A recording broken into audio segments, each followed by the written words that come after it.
February 9th, I think it is, board meeting. I know we got people online, make sure everything's working there. We'll talk about it more later, but we have tried to enhance a number of things. We've tried to make it easier to sign in, so hopefully people can hear.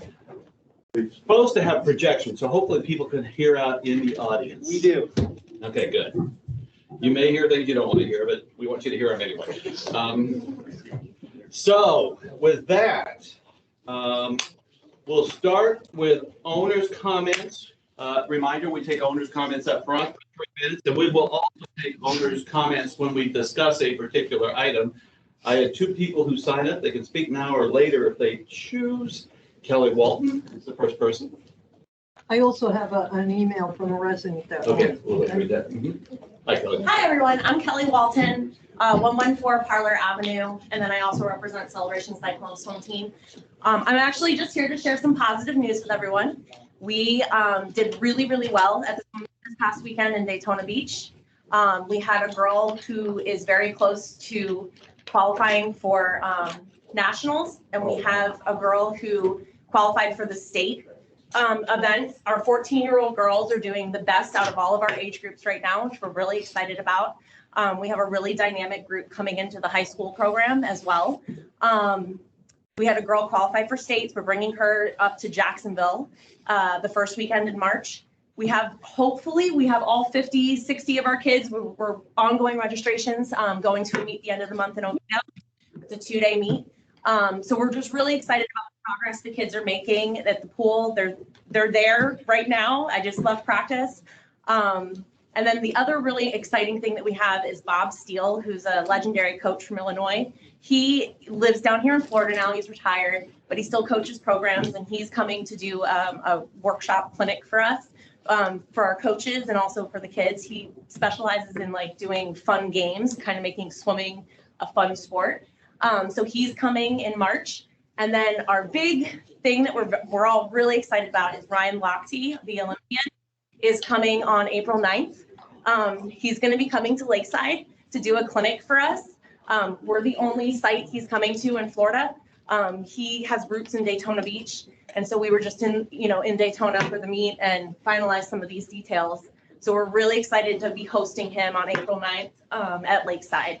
So with that said, I also would just really like to thank, I know I've reached out to Brian, I've reached out to Celia, I've reached out to Lauren, I've met with Lauren personally, Nikki, Danny, I just would like to thank everyone for the support they're giving the pool. I feel like we're getting things done there, and it's really been a great situation for us. And the kids are excited. I just wanted to thank everyone and just share some good news. Okay, Thank you. Thank you. Let me jump in too. So you're one of the people who likes to comment on Facebook, and I have taken to responding to an awful lot. We'll talk more about communications later. You point out everything that you don't like, but you don't put on Facebook when something is positive. Oh, I put positive stuff on all the time on our. I just want to make sure we get balance. That's my request. And I do on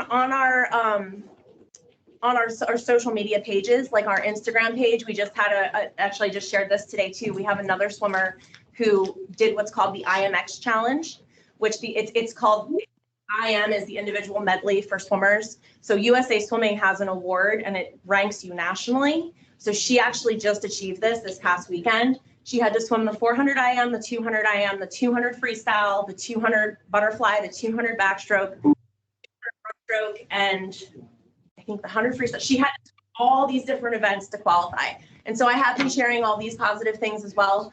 And the Ryan Lochte thing is hot off the presses, but I just want to make sure that like when he comes, we have everything ready. Well, then give us an updated. Let's make sure that we got a list of what needs to be updated. Something like the damn clock. Just get the damn clock off the wall. We don't need. Well, and I guess that's part of. I mean, I'm a partner program to provide coaching services. Like I'm not necessarily the aquatics manager.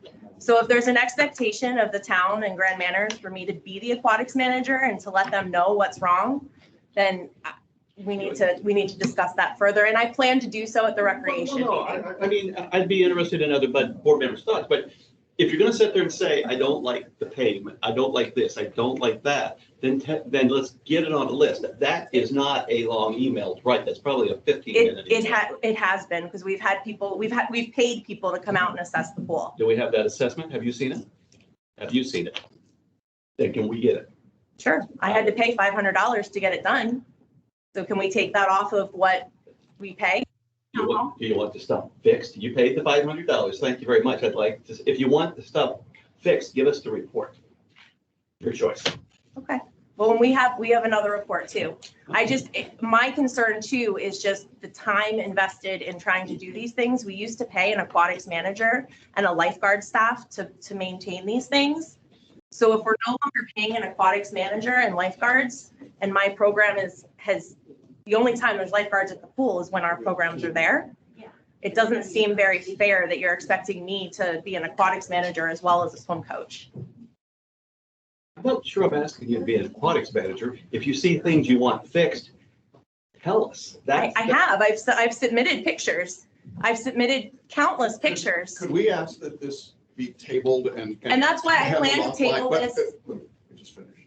If we could just, this is a good discussion to have. This is a 3-minute period of time for owners' comments, and Mr. Kensel wants to engage, and I appreciate that, but point of order, Mr. President, let's move on. Move on, thanks. And I was just here to give an update. I plan on getting into all those details on Tuesday at the recreation meeting. Thank you, perfect. Yep.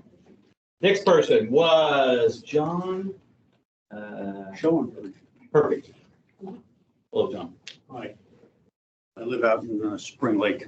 I'm not a public speaker, so if I'm nervous, that's why. Could I just ask one question before you start? Are you an owner or a renter? I'm an owner. Great, thank you very much. Just wanted to talk about the, in our neighborhood particularly, although it probably affects others, the traffic noise from Route 4. It's just that, that tire noise, the engine noise. Our neighborhood is very close to Route 4. And I was hopeful talking to some of my neighbors about ultimately contacting someone about getting a noise barrier constructed along the interstate. Then lately I just saw this communication from your folks in the state about this new roadway that Turnpike Authority is proposing west of the town. It just occurred to me it'd be a really nice opportunity to see if they would expand their project in that area to run a piece of sound barrier somewhere between roughly World Drive and maybe a mile north. With, it doesn't have to be a full solid mile because there's other big office buildings and things like that would help. So I'm here to tell you basically that I intend to expand my effort talking to my neighbors, and ultimately would look for some support from your group to towards the state to ask them to expand the scope of that project. I would think that the CCDD and Jack McLaughlin right there nodding his head with blue shirt is actually one of the commissioners on the CCDD. They work with the county and all the groups on the road projects like that, and they would be the right person. He would be the right person for you to talk to, I think, and they would be the right place to come. This is FDOT. Okay, because it's interstate highway, same thing with 417. And I proposed that at one of the CDD meetings, not in that area you're talking about, but the interchange where the toll booth was. There's a lot of truck traffic that makes a lot of noise here. So I'll bring that back up. I mean, it seems like a natural expansion of that project. Oh, yeah, and I'm seeing a lot of those walls being built all along 417 right now. Yeah, and I don't think it's expensive to do. I don't know much about it. But, I don't know, but it's a state that's going to have to do it. okay. Okay, thank you very much. You could talk. Thank you very much for your time. Still, you got one you want to read? Yeah, I have an email that was sent to me by Ms. Julie Pino, 623 Front Street at the Carlisle. Before I read it, well, I'll talk about it after I read it. I'm out of town and cannot make the meeting virtually this time, but I would appreciate very much if you're bringing it to the board. I had company recently and took them to the lakeside pool near me and the condition of the lakeside pool was actually embarrassing to me, as it could really use some attention. The lack of maintenance inside the area definitely could use power washing. Bathroom facilities were dirty upon entering, and baby pool area in poor condition needing attention for trip hazards and usage for sure. Also, umbrellas and tables were sparse and not in great condition, as well as the old lifeguard area. Oh my goodness, I was surprised. I know it wasn't great, but this area being our main pool facility really needs attention in all areas as well as security. There are still people asking to let them into the bathrooms. Are there monitors coming there as they should be? Question about the basketball courts. What is the plan for security there and having someone check on residents' IDs? I am glad that residents will have this again, but definitely do not want a repeat of what went on before the courts closed. Can a gate be considered around the courts and cards used as suggested? I know I have suggested before and I suggest again, as some of our residents have asked, can these courts be put down in the residential recreation area down at the Civic Corridor? We have told our residents to call the non-emergency number and not approach anyone around the area of Lakeside if there's any issues going on. Can you give us in writing when and where the security guard is or when he or she checks these areas? If he or she is walking the pools and courts at night and issues reports. I myself have called non-emergency before and have had no one come to the area. Can we get a report? There were balustrades there before. Are they still going up? Anyway, I want to thank you all for the time and consideration in this matter. This is a main area of our residents, and I believe it should be considered for a makeover and security be tightened. These are difficult times, and we want the best for our residents here who walk the area at night and use those facilities. Thank you for your time given to our community. I know this isn't easy, and it's a non-paying job. So we here at Carlisle want you to know we appreciate what you do for our town. Thanks again, Julie Pino. And I just want to piggyback on this and say most of these items or issues that she calls out in this email that I got before this week have been addressed. The umbrellas are back out. The gate's been repaired. Things are looking much better, and I want to thank Lauren and her staff for working proactively to get these issues taken care of. We just have the issue of security that she's questioning now, and maybe some power washing outside of the bathrooms. And Brian. Brian, well, yes, thank you, Brian, you're amazing. Anytime. Thank you. Anytime. So I just wanted to acknowledge the staff on that. Thank you. Thank you. Yeah. Any other owners' comments in the room or online? Thank you. Good. Somebody's got a hand up. J29 or plus 29? Steve Northridge. Okay, go ahead. Steve? Yeah, yes, unmute himself. Steve, can you hear us? He said he has to unmute himself. Steve?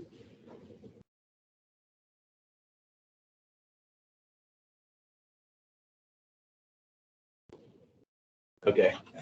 If you get on later, we'll let you speak later. Okay, any other owners' comments other than Steve Northridge? Okay, can I verify that the meeting has been properly noticed and got quorum? Yes, Can I it verify? was 48 hours in advance, and you have quorum. You do. You're missing one board member. Okay. Can we hear from David Anderson just to make sure that he's able to get on and communicate with us? DE says he can't find a way to unmute ourselves. There's a comment there. Top. It's at the top. Can you respond to that? Yeah, we have to unmute them first. Can you Then they unmute have- David? Pardon me? Yes. I'm David unmuted now. I'm unmuted. Can you hear me? Yeah. But no video. Oh, does he want video? That's okay. We know what you look like. We know All where right, you that's are. fine. I'm here. Okay, can I verify we have a quorum? You do. I don't think Kevin's on tonight, is he? No. So it's the five of us. We have people in the waiting room who aren't being let in, it says, Not at the moment. not at the moment. Okay. Okay, can we stand for the Pledge of Allegiance, please?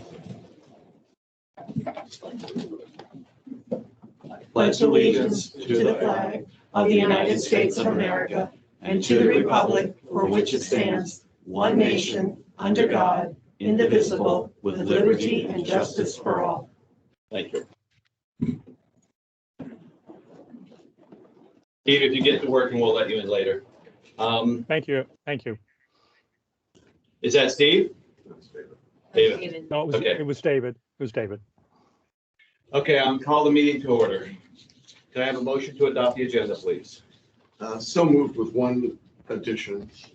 I'd like to add an item to discuss the security guard. Is that an action item or a discussion item? Discussion item to discuss our contract with the security guard company.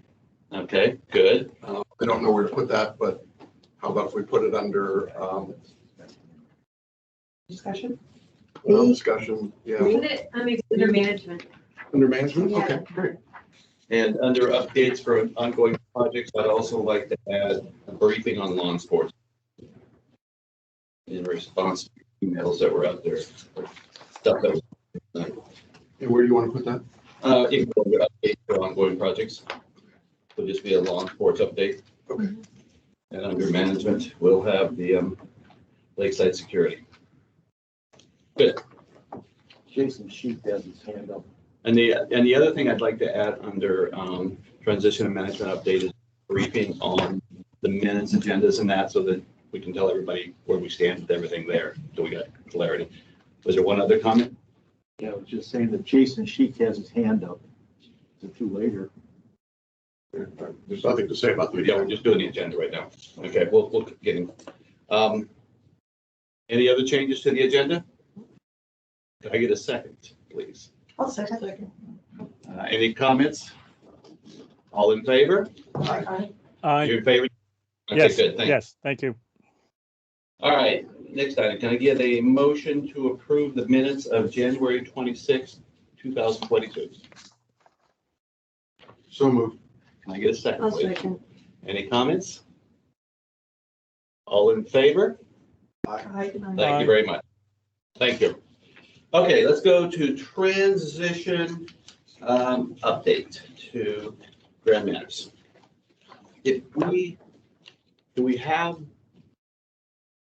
don't have the package up, do we? Are we going to be able? We can. You just decide what like that and we can pull it up. Well, if we could show the page. It's the transition as of. Yeah, it is the page number 8. If you could show that on the other screen, please. One of the things that can you see that in the audience, or do we need to turn that low? The number one. Transition. Transition.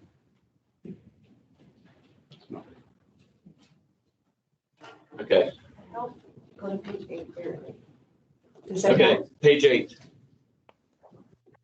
Perfect. Blow it up a little. One more down.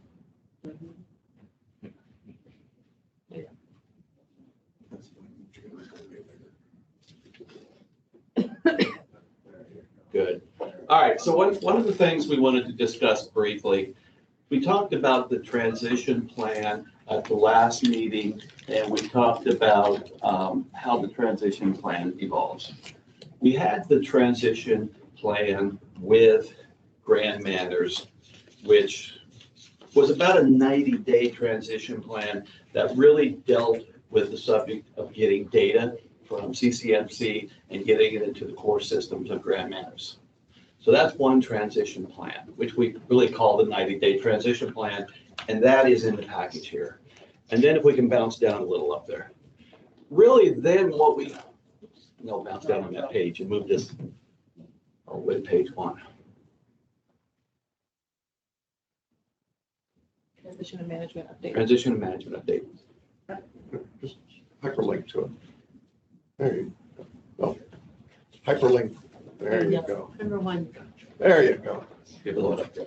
Okay, so then Really what we have going is we have a number of transition items, which is really what we want to keep monitoring as we go forward. Can you blow it up, please? Sorry. And then just bounce down on that page. Maybe you can do it on right there. So we got staffing, which we've got a staffing report in here, and I'll have Lauren talk about in a minute. We've got the call center. We want to talk about the call center and how we're doing it and why we're doing it again. Property inventory. We're very aware that property fell down during COVID, at the end of COVID, and the whole last year of CCMT. So we got a plan there. Cell service and communications. We want to talk about a little more tonight. So let's start with staffing, because really when we talk about our transition plan, it is that 90-day plan and completing those items as listed in here, and then it is nailing staffing, call center, property inventory, cell service, and communication. So where do we stand with staffing, and what do we have in the way of a report? Can I just make one comment? Go ahead, Before we go there. I'd like to frame this up a little differently in the sense that we had a 90-day transition plan. Now we're in a different point in the process, which is really a level of service question. And in order to reach the level of service, we're going to need the things you see here, staffing and property inventory and the service, the call center, and so on. And that's really a longer term, year one of the management company's process with the board. And so I think that while we call this transition, that may not be the most accurate description of it, because we're beyond transition. We're now into the service level that we want and expect. Is that a fair way to frame it? Do you agree? I agree. Okay. Staffing, Lauren? All right, so currently, we have, at the beginning of this month, we had a vacancy for one of the resident services coordinator, which is the front counter staff, and IT administrators, a community standards manager, a field inspector, the maintenance lead, a maintenance tech, and 4 park and pool monitors. As of today, we have filled the maintenance lead position on the 7th. So that's a big help to Brian and his team in terms of getting those maintenance issues addressed. We extended an offer to the resident services coordinator, who is now being onboarded, and the IT administrator reservation agent position was just posted. We've been conducting interviews on the community standard manager, and we candidate that we like and just want to meet face to face with them. So when we talk about Build the text too. And we filled the maintenance tech as well. So when we talk about full-time, is it 1, is that right? Or is it 2? So right now you have 2 full-time positions open. Which is the service area head? The service area manager and the IT administrator. The reservation. service area manager is right here. Oh, sorry, the community standards Community manager. standards manager. Okay. Sorry. Community standards, sorry, yes. And the IT administrator with Patrick help and a reservation agent. So another back office answering phone calls, customer service individual. Okay, gotcha. So any comments from the board or questions from boards or anybody else on staffing? I would just say that, the hardest ones seem to fill are the pool park monitors. They're part-time, I don't know if it's because people want full-time or, but that's one of those things that affects residents in such a direct way, because they asking, why isn't there someone there checking IDs? Why is there someone around the facilities? And so just ask a little patience while we still try to fill those. There's just not a lot of people gunning for those positions right now. I know, excuse me. I know I brought this up before, and I think that the answer was, well, just, direct them to the Grand Matters portal or website or whatever. But I still think that we should advertise with an email blast to our residents that we're looking for this position, because I have to believe that there are, retired people who might want to work a couple hours, a couple nights a week or something, or college students, or moms, that just want to get out of the house for a couple of evenings or something like that, and just target the people in the area. When this program started, that's who we used. I mean, that's who we looked for. Get a little bit more of a mature individual, because I don't necessarily know that people will respond to a young person coming and ask them to present their ID, I think we would have better luck with, somebody who looks like me, to come up and say, excuse me, may I see your ID? So I'm just throwing that out again, because I have to believe that there's people in town that might be looking for something like that, or somebody new to the area, that just wants to kind of get to know people. So I'm just throwing that out there again. Well, and then in that respect too, just Nikki and Danny are having to fill in a lot of that to try to make up, and they're working crazy hours. So sometimes if they don't get back to you right away, it's because they're doing pool and park monitor duties. Let's try the email blast. Let's see what happens. Help Right? wanted. We'll try. Let's- And then, in addition to the existing staffing, Amber has been talking with me about kind of what she envisioned in terms of staffing levels that we would need in the future as well. So I can share that in the future, what her thoughts were. Okay, gotcha. Can we take advantage of our sign in the front and post that there are job openings? If anybody would like to come in and apply, that sign in the front. No harm. Bull reps. I don't know that the other ones will be, you have no harm. Anything, can't hurt. Yeah. Here's the sign. A question on what you're proposing. Go ahead, Can she Kathy. be picked up on the microphone Can above you or pick not? me up? I can talk from here. They might be. Kathy Carlson, 1243 Aquila Loop, resident, homeowner. I've had many people come to me recently because I also have a shop, Imagination Realty. So we are a big stopover for help. Where do I go? What do I do now? Because we bring a lot of residents into town. So my question is, I just this week had people looking for part-time jobs.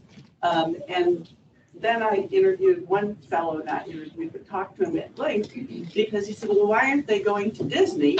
Because they have something called the PAC, and they charge $15, they pay $15 an hour. He said, I love it. I work 16, 17 hours a week. I get $15 an hour, and they have something called unskilled labor at Disney. He's trained to do crowd control, much like a pool manager. So that's what the PAC does. They go in the parades. They go at night at the fireworks. The young people don't like the fireworks because it's during their party time. So he said, it's a great opportunity for me as a resident. He lives here in Aquila. And he said his neighbor works in the other part, which is called unskilled at Disney. It just means they haven't been trained how to do parades and monitor and say, please step back from the ropes. So what are we paying for that job? Because that's going to be very important that we know. It's $15 an hour. It's the same. That's what I wanted to know. Okay, because I needed to be able to say, well, look, now we've got something right here. And I love your idea of if we can post it here, I'll put it on, have a website that goes out everywhere, and a constant contact. So if we can do that, you okay, and I'll put it out there as well. Perfect. Let's do it. We even Let's have, send a- we even have all the message boards down at the pools. Maybe we could put something in the message boards. Can I say? What, it sounds like it might be something that like a responsible high school student could do too. I mean, I'm just throwing it out there. I have a lot of very responsible high school students who I know are looking for jobs that are swimmers, are already at the pool. I mean, is that, maybe that's something, another area we could look into? I'll have to see what our age limit is. Yeah, but that would be the question, That's my only what the question age, to what the age incorporate. limit would be. The answer is we should look at all options. Yes, but we do have a lot of responsible young people in our community. No, appreciate it very much. So hook up on that one. I agree. Thank you. Anything else on staffing? Obviously, getting staffing up to where it needs to be is one of the critical things to catching up a lot of things. Okay, let's go to the next item, which is the call center. Let's have an update on call center, what's happening, stuff like that. Okay, so since the last meeting, I've gotten a report from Grand Manners. From January 1 to January 31st, Grand Manners received 971 calls. They had a call center resolution rate of 82%. That means their call center handled 833 of those 900 calls. There were 138 calls transferred to town hall, which was 18%, that then were triaged or they were told that somebody from town hall would call back an email in our system saying, please call this homeowner back on this issue. The average time on hold with the call center was 50 seconds. The average time on the phone with an agent was 4 minutes and 39 seconds. And the average time waiting on hold while the call center was trying to contact somebody at town hall was 2 minutes. Okay. We are, and we've spent time going over this in the last couple of weeks, and what we were trying to do is get, and I tailor reports, find out actually who's calling, and get a better answer all the way to how much time in Texas, dealing with someone in Texas, getting transferred, whether on hold, and what's happening when they get transferred here, and is the call getting picked up here, and how much longer they're waiting here. So we're trying to get reports that allow us to look at the whole package. Fair statement? Yes. Since I see people out there biting, do I have comments from the audience that anybody wants to make? Go ahead, Kathy. Kathy Carlson, Aquila. Again, I'm just in a fortunate, lovely position of welcoming new people to our neighborhoods.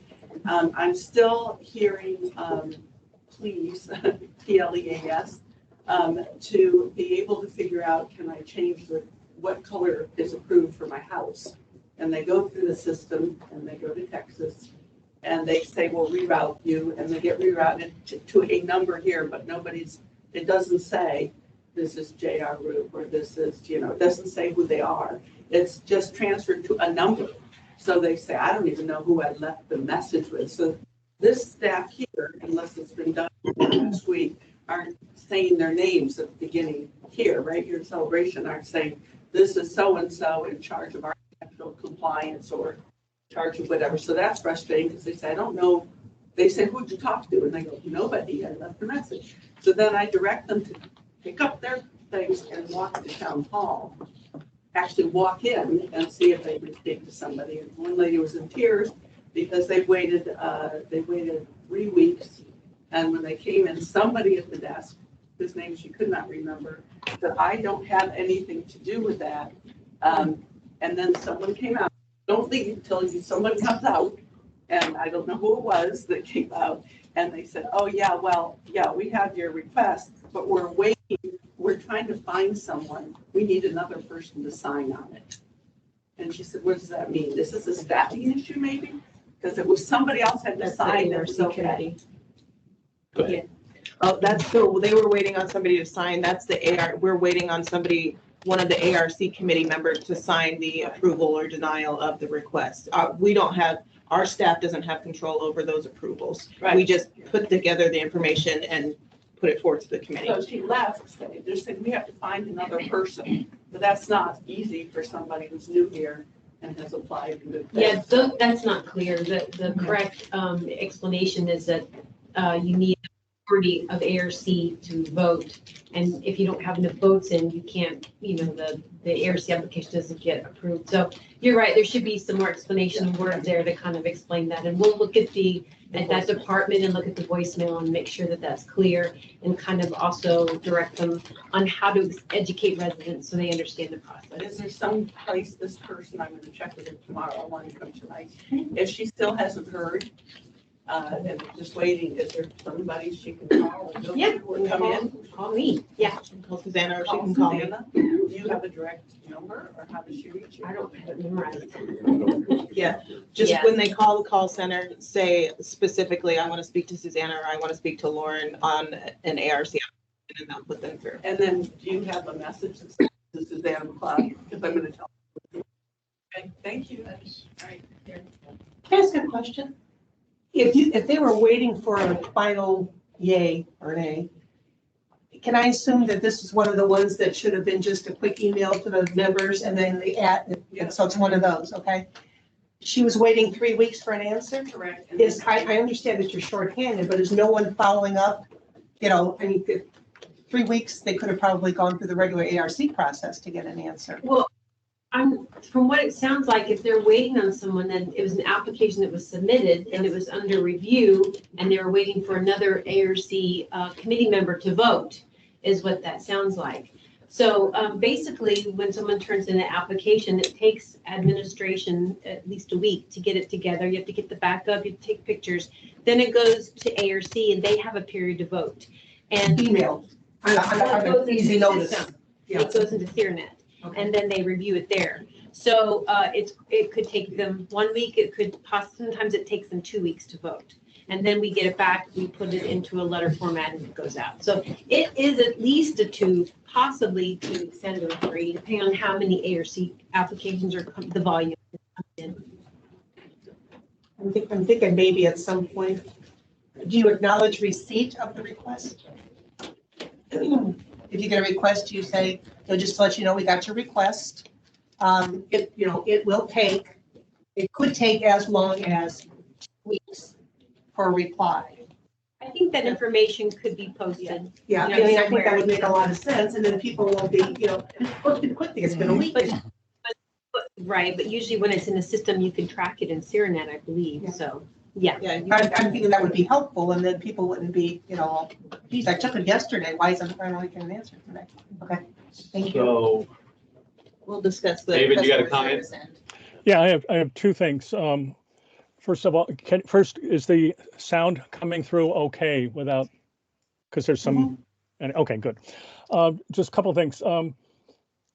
Appreciate that detailed, the January reporting on what the call center is finding. Brian, you mentioned some reporting. I'm wondering if we can look towards certain kinds of reporting. I see that for the call center, and I can see that for some other items. For the board portal, and also certain reports that would go to our resident portal, so that they can see, 84% of the calls were answered or resolved within such and such period of time. The other thing I know that we have been talking as part of the portal is that a resident could check their own portal to see the status of their ARC application or covenants status. And I don't know what the status of that is, or if that's going to be part of the ongoing transition, so that those sorts of answers that Kathy is raising could be addressed by the resident when they log into their own personal portal and see their own status. Like what Suzanne is saying, waiting for one more ARC member to sign off. Well, that can be, the resident can know that right away just by logging in. what we're really describing here is that we need to continue to enhance service quite a bit, is Yes. what I'm really here. Yes. Thank you. And I agree. I mean, we're trying hard to focus on that. We're trying hard to cut through the call center. I get asked, why don't you just get rid of the call center? And I still, as one board member, don't believe that's a good answer. I know that people who disagree with me, if we get rid of the call center, we weren't answering calls before. Lauren and I have had this specific conversation. Then you've got to hire a couple more people. You still got to train them. You still got all the issues. It wasn't a good solution before. We need to make it work better. Lauren and Suzanne, I think, strongly agree with that. And we're monitoring it constantly, and we'll talk about it every single board meeting. And specific examples really help, and anything we can do to make it smoother, we should do. Just one last comment, if I might. Along this, I would submit that new people coming are who we're looking for, not because I'm in real estate, it has nothing to do with it, but new people wanting to come here, and they're excited, and the supply chain, as you've all heard, it's so difficult to get a painter. They line these people up months in advance to get an exterior house painter, and that's another reason they're really panicked when they wait, and then the painter says, I gotta move on. And we never had that problem before, but we do now. And I think if we have to put a priority on what are issues that people are calling about, I think that we should really wax heavily on anything that will enhance the look of our community. It's the exterior painting, the lawn, the porch color. Those are the things we're looking to do. So we should really grease those skids and help people be able to get to it. Okay. And so, go ahead, Jackson. A couple of items from residents that have been frustrated with the call center. When you call the call center, you can't understand the person that's answering the phone. There's a lot of background noise. A couple of times it's like, what? Who are you? What? Or you can't, like I said, understand what they're saying because they have a heavy accent, and people get frustrated when you're calling for a situation. I know I get frustrated when I call customer service for something and you don't understand what the person is saying on the other end of the phone, And they keep saying, well, I'm sorry, but they're not hearing what you're saying. And there's a lot of background noise. And these are just all different comments that people are saying. Not that their call isn't being answered, but when they call, there's too much background noise and the person that you're talking to can't hear you. And it sounds like they're underwater. So that's another issue. Anything else on this topic? Okay, let's go to property inventory. Okay, so I'd like to start with executive summary. As you have seen in the prior packets, we've been doing inspections of all the facilities, major playgrounds and parks, and moving on to the passive ones. Just going through a brief summary of what's been happening since we last discussed this. Pressure washing of both North Village playgrounds. Brian started inspection of the Arson Park passive parks. They've also been addressing safety concerns at the playgrounds. New umbrellas went up at Lakeside. The baby gate was actually fixed twice. We started the reserve replacement movement with the 2 playgrounds, but those companies are still working on putting those bids together for us. In the future is scheduled Hippodrome Park. Part of it has already been done, but they're still working on that. Memorial Gardens is set to be painted next week, and then we will be pressure washing all the CROA facilities, starting with Town Hall the week of 2/21 before the annual meeting. So solicited proposals have been requested from Yellowstone on Dog Park, Central Park, Mosaic, all those ones that have been out there. The residents are concerned about painting for all the CROA facilities, repairs, Hippodrome pergola, and electrical at Lakeside in the Spring Lake Pool and Gym. I'd like to just talk about basically what our strategy is on addressing these. And our priority list is, of course, safety concerns at all, especially at playgrounds and repairs, cleaning, landscape, and then painting and detail work. And so when we get to the detail work and some of these repairs that we're doing right now, actually is priority 1, we're enlisting a third-party handyman that we've acquired that's going to help do that. So we're putting kind of a big list for him to attack. And so we'll get that going so some of these things get done quicker. Our overall goal is, of course, to have everything wonderful and working by the end of the year. Our goal timeline, we're thinking September. The only thing that we're kind of at the mercy of is when it comes to vendors on the playgrounds. There's just the movement out there with vendors is slow, communication, producing bids, responding even. So things like that are kind of out of our control. Let me follow up on that just a little, and other board members too. We have authorized, and I think the board would agree, we've said we need to spend money to get Tom and Jack's power washing, to do power washing, or somebody else to help with this. We're not worried about spending money to have a third-party service help. We have got a couple of parks here. We'd love to replace those parks. They're on trucks in Canada. I wish I was joking. It's like the frustration over the basketball court when we started. We authorized fixing up the basketball court last June. Went out to 4 or 5 parties. Only one would respond, agreed to do it. His whole staff caught COVID at one point in time, and then other things happened, and we're sitting here and now we've got a promised date of March. I mean, so I've been reading a lot of Facebook lately. I've been trying to keep up with issues. You know, people would like to know, how are you going to fix everything in 30 days? The short answer is we're not. It's just impossible. So I'm trying to be as practical and honest as we can be. Build a house today and see how long it takes you. Or Kathy made comments about getting a painter and stuff like that. They're all honest, relevant comments. We have made this, and I think all the board members agree, we've made getting the property inventory done and everything fixed priority number 1. We understand people want it done. We believe it should be done. I don't know what else we can do.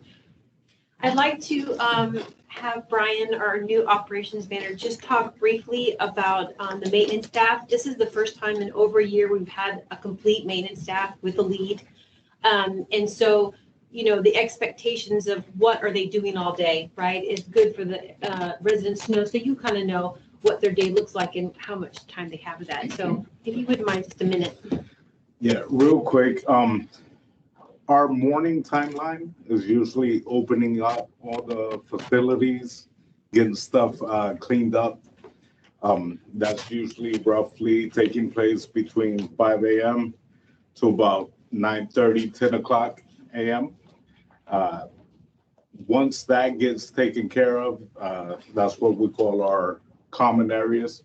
Once we get our common areas taken care of, then we start to tackle anything that we see come up on cell service or preventive maintenance. Our main focus right now has been the safety hazards. It seems like everywhere you walk, everywhere you look, something pops up at you, right?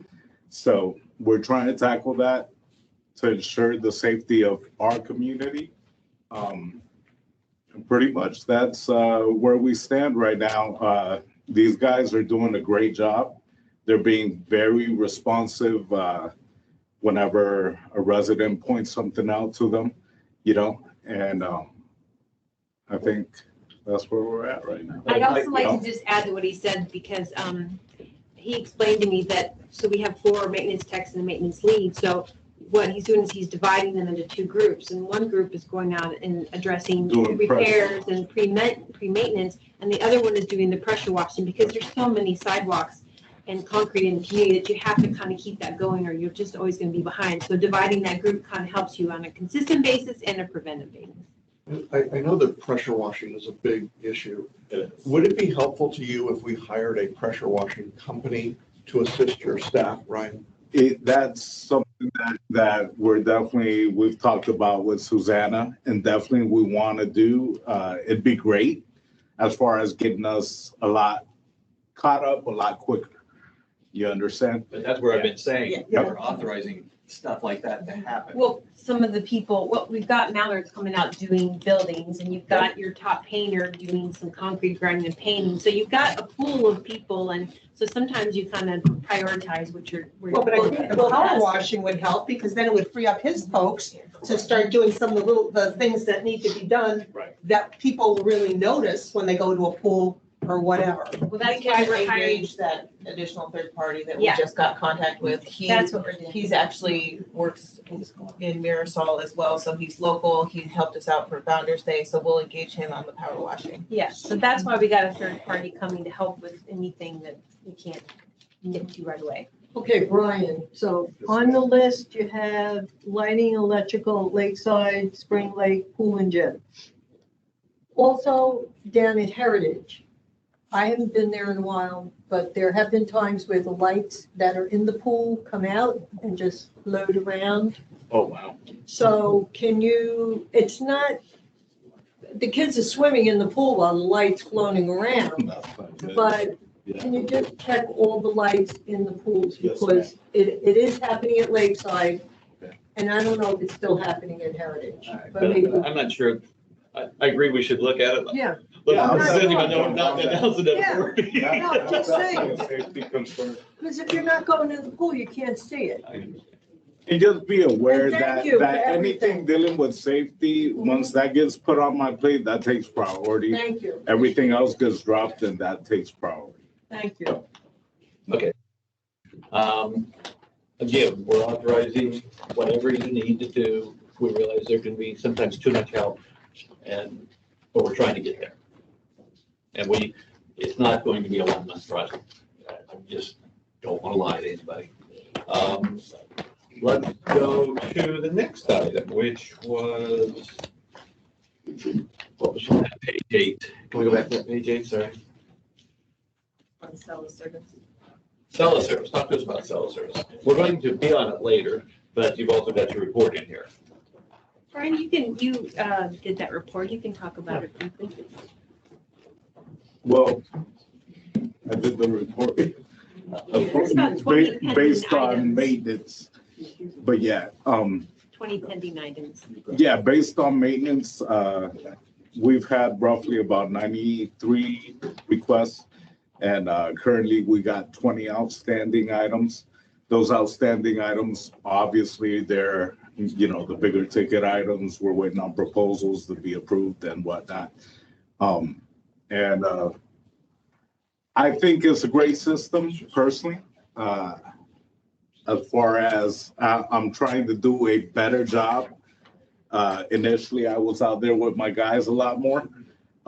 Right now, I'm trying to cut my time a little bit shorter on the outside and get back in here at least with a decent amount of time to reply to a lot of those requests. Just trying to work on communication a lot better. But there's some vendors assigned to them, like Yellowstone or Vice Painting, so Which it's just a matter of getting it. Which is a plus right now. We're being able to assign vendors and just take that particular request and reassign it to them directly. Mhm. They know where they're going. They got a map location. They got a picture. And the more detailed that the residents are on that system, the better it is for us. So the message is, because the rumor out there is that we got rid of cell service. We didn't get rid of cell service. Later tonight, we're renewing the contract. We are using it. It will shock many of you, but it seems like before November 1st, there was a period of several months when the cell service stuff just all got lost and dropped. There was an old management company, and I can't make this stuff up. So you just deal with it. And so they picked it up from November 1st forward, and we are monitoring it. We will be close things out. It will be part of it. There's been a rumor that Grand Manners is going to replace it. Grand Manners has a system that can accentuate its help in other areas, I believe, but we're not replacing cell service and we're not changing things. We still coordinate with the CCPD. Well, we should. I think you should. Why aren't we? They're on teleservice. Yes, but we're mentioned at the last meeting, it took like 6 weeks for us to get an issue those out from December. I'm sorry, I can't hear you, Jeff. He said that our last meeting, we had an issue that came up. It was reported in December. We didn't receive it for 6 weeks. Okay. We had a triaging issue with a previous employee that is being addressed. Have had a change in personnel, and we are aware of the issue, and we're not ignoring CCDD. How's that? Okay. So, anything else on cell service? Okay, the last one up there is communications. So, what I'd like to say about communications is that we as a board understand that there's a desire for a lot of change in communication. This will be an item that we discuss starting on March 4th when the new board has its orientation session. I personally have went on the back porch a lot in the last few days. I'm just tired of being silent. Thank you, What Bob. I consider to be half truths or no truths in several situations. People want facts, so I'm not shooting at people. I'm just frustrated. We need to step into the real world. I've suggested to a few people that we need to have our own resident-only Facebook page. That will be for residents only. You can actually then talk to the board. You can talk to management. I think Lauren and I have spoken with a couple of board members. We probably need to have an employee at town hall that's actually going to be in charge of communications and monitoring what is going on with that Facebook page and stuff like that, so that we're communicating better, that we are actually communicating agendas better, materials, links, videos, and all kinds of stuff, so that we are more proactive. We don't have that person today. The people we've got in communications today have full place, so we need to deal with the reality of it. It's ignoring something for too long is not the right answer. We need to, we sent the link with tonight's meeting with an email blast. We need to do more stuff like that. I think the board agrees with me that we've heard that people are frustrated. We want to put a massive change in, and we will start that process in early March. Anybody want to add to that comment? Brian? Go ahead, David. I'll wait. If you can, yeah.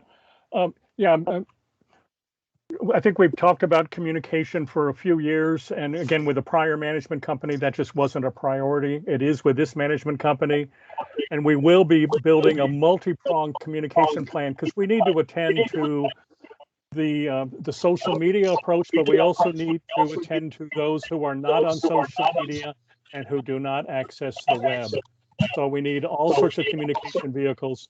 I think the other part of this is we are intentionally morphing towards greater and greater professionalism in all of our services. And I see that as part of how we proceed. So we're not getting into social media on others' platforms. We'll look at social media as one of our strategies for our own, in a professional way, run by professionals at Town Hall. Again, the board is, and again, part of the discussion with the new board is I think many of us have the view that the board should be setting direction, but not in the weeds and not doing the day-to-day things. That's what we hire a management company to do.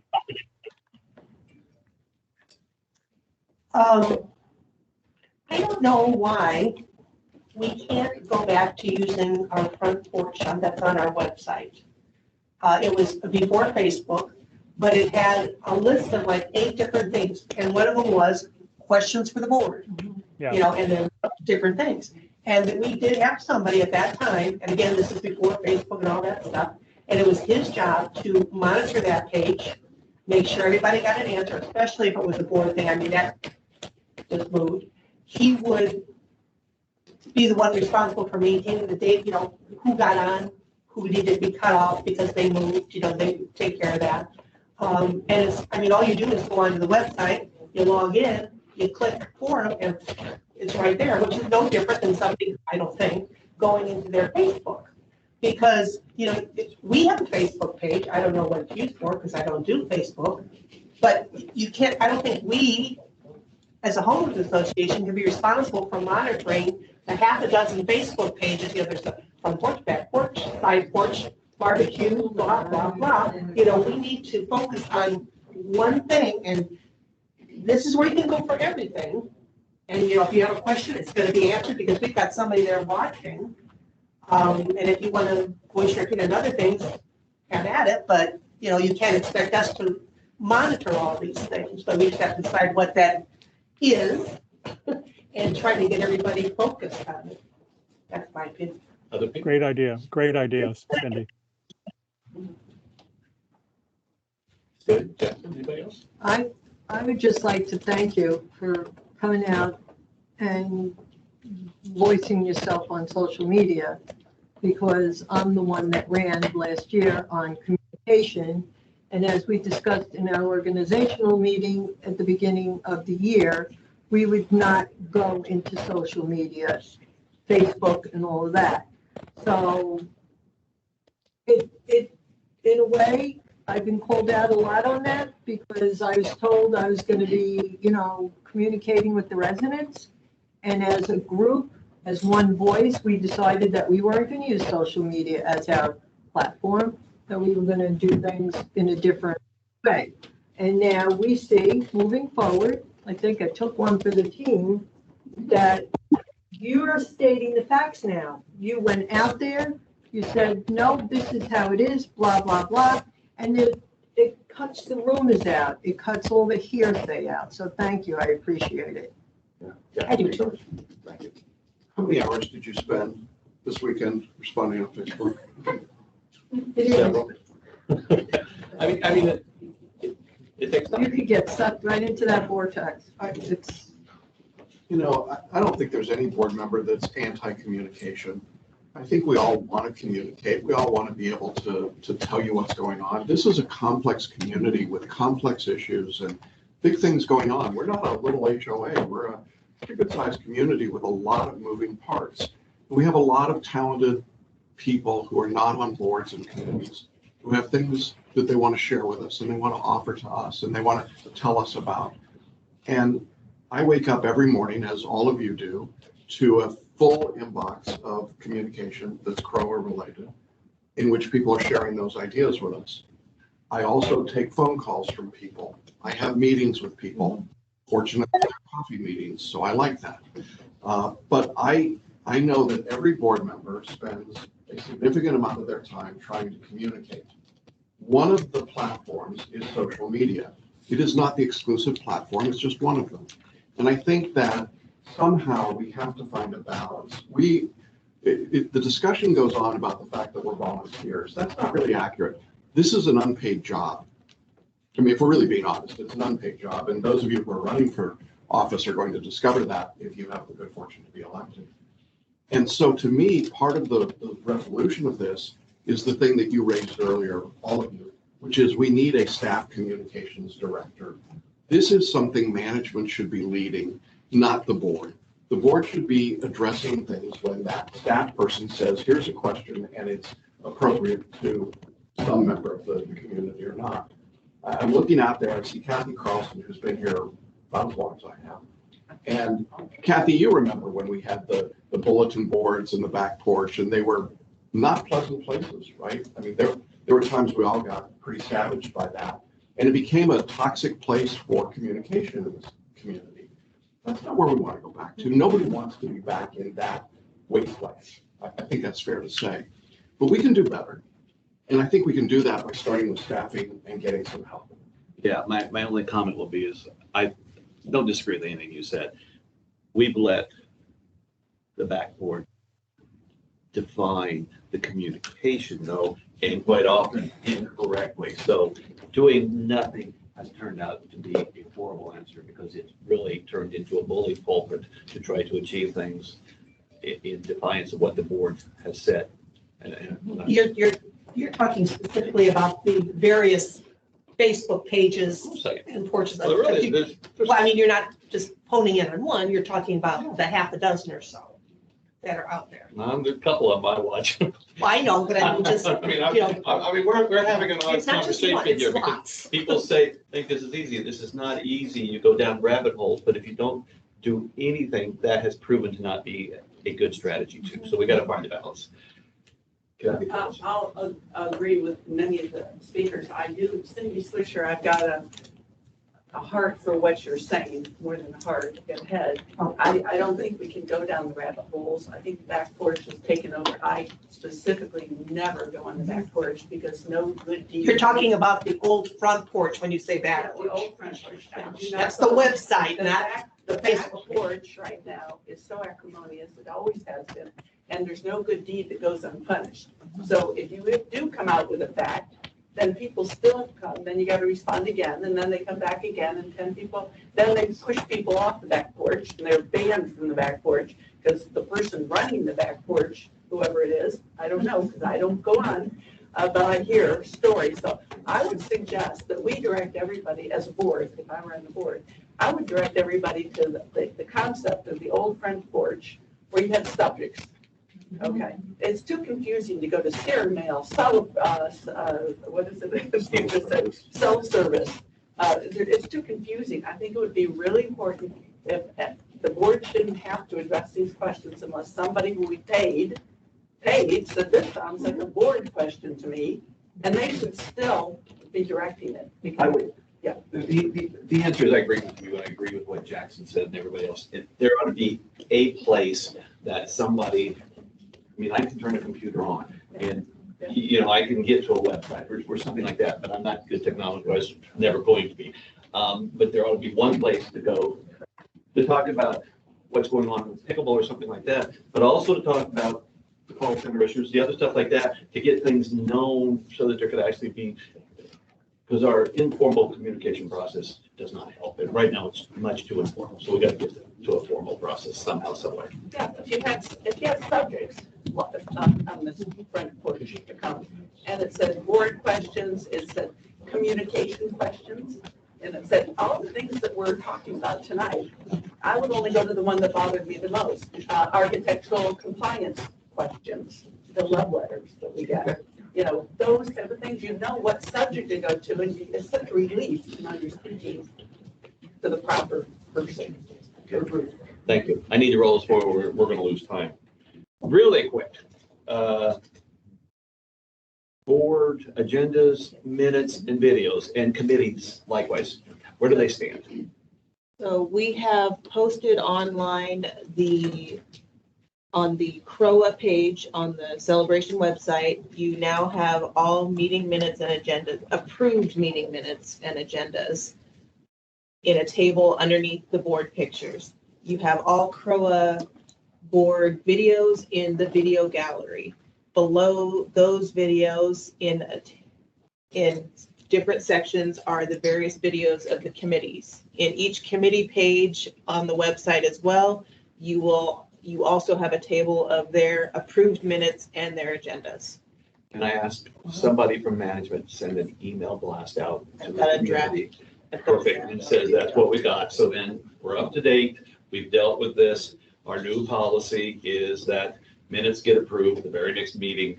They go on, the video goes on, the agenda and the packaging material, so it's all out there. And committees are gonna live the same way. We got to chase committees for minutes Yes. if they're recalcitrant. There are a couple videos up there that I just noticed earlier that have correct video lines. I noticed. And Patrick, let us know and we'll fix it. so he'll fix them.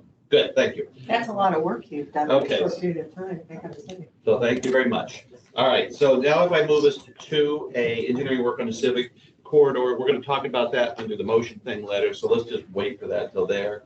Can we go back to management update for the security? Sorry. Okay, sorry, I skipped that. Go ahead. Okay, so we had an incident last week at Lakeside that kind of highlighted an issue that we were having with our current security company that's supposed to be at Lakeside and up in the civic corridor. They have apparently not gone to the civic corridor, and I can't say they've never been there, but we can't see that they've ever been there. And in terms of responsiveness to phone calls and emails, Nikki has been, and Danny have been trying to get a hold of them for at least 2 weeks, if not more, and we've not gotten, we've called various different numbers, even given to us by the security guards here that we see, and they're not responding to us. They're not providing well-trained security guards, which caused an issue at Lakeside. So at this point, we're kind of, So what's your recommendation? we would like to switch security companies. Any board disagreement with that recommendation? Move forward. David, Do it.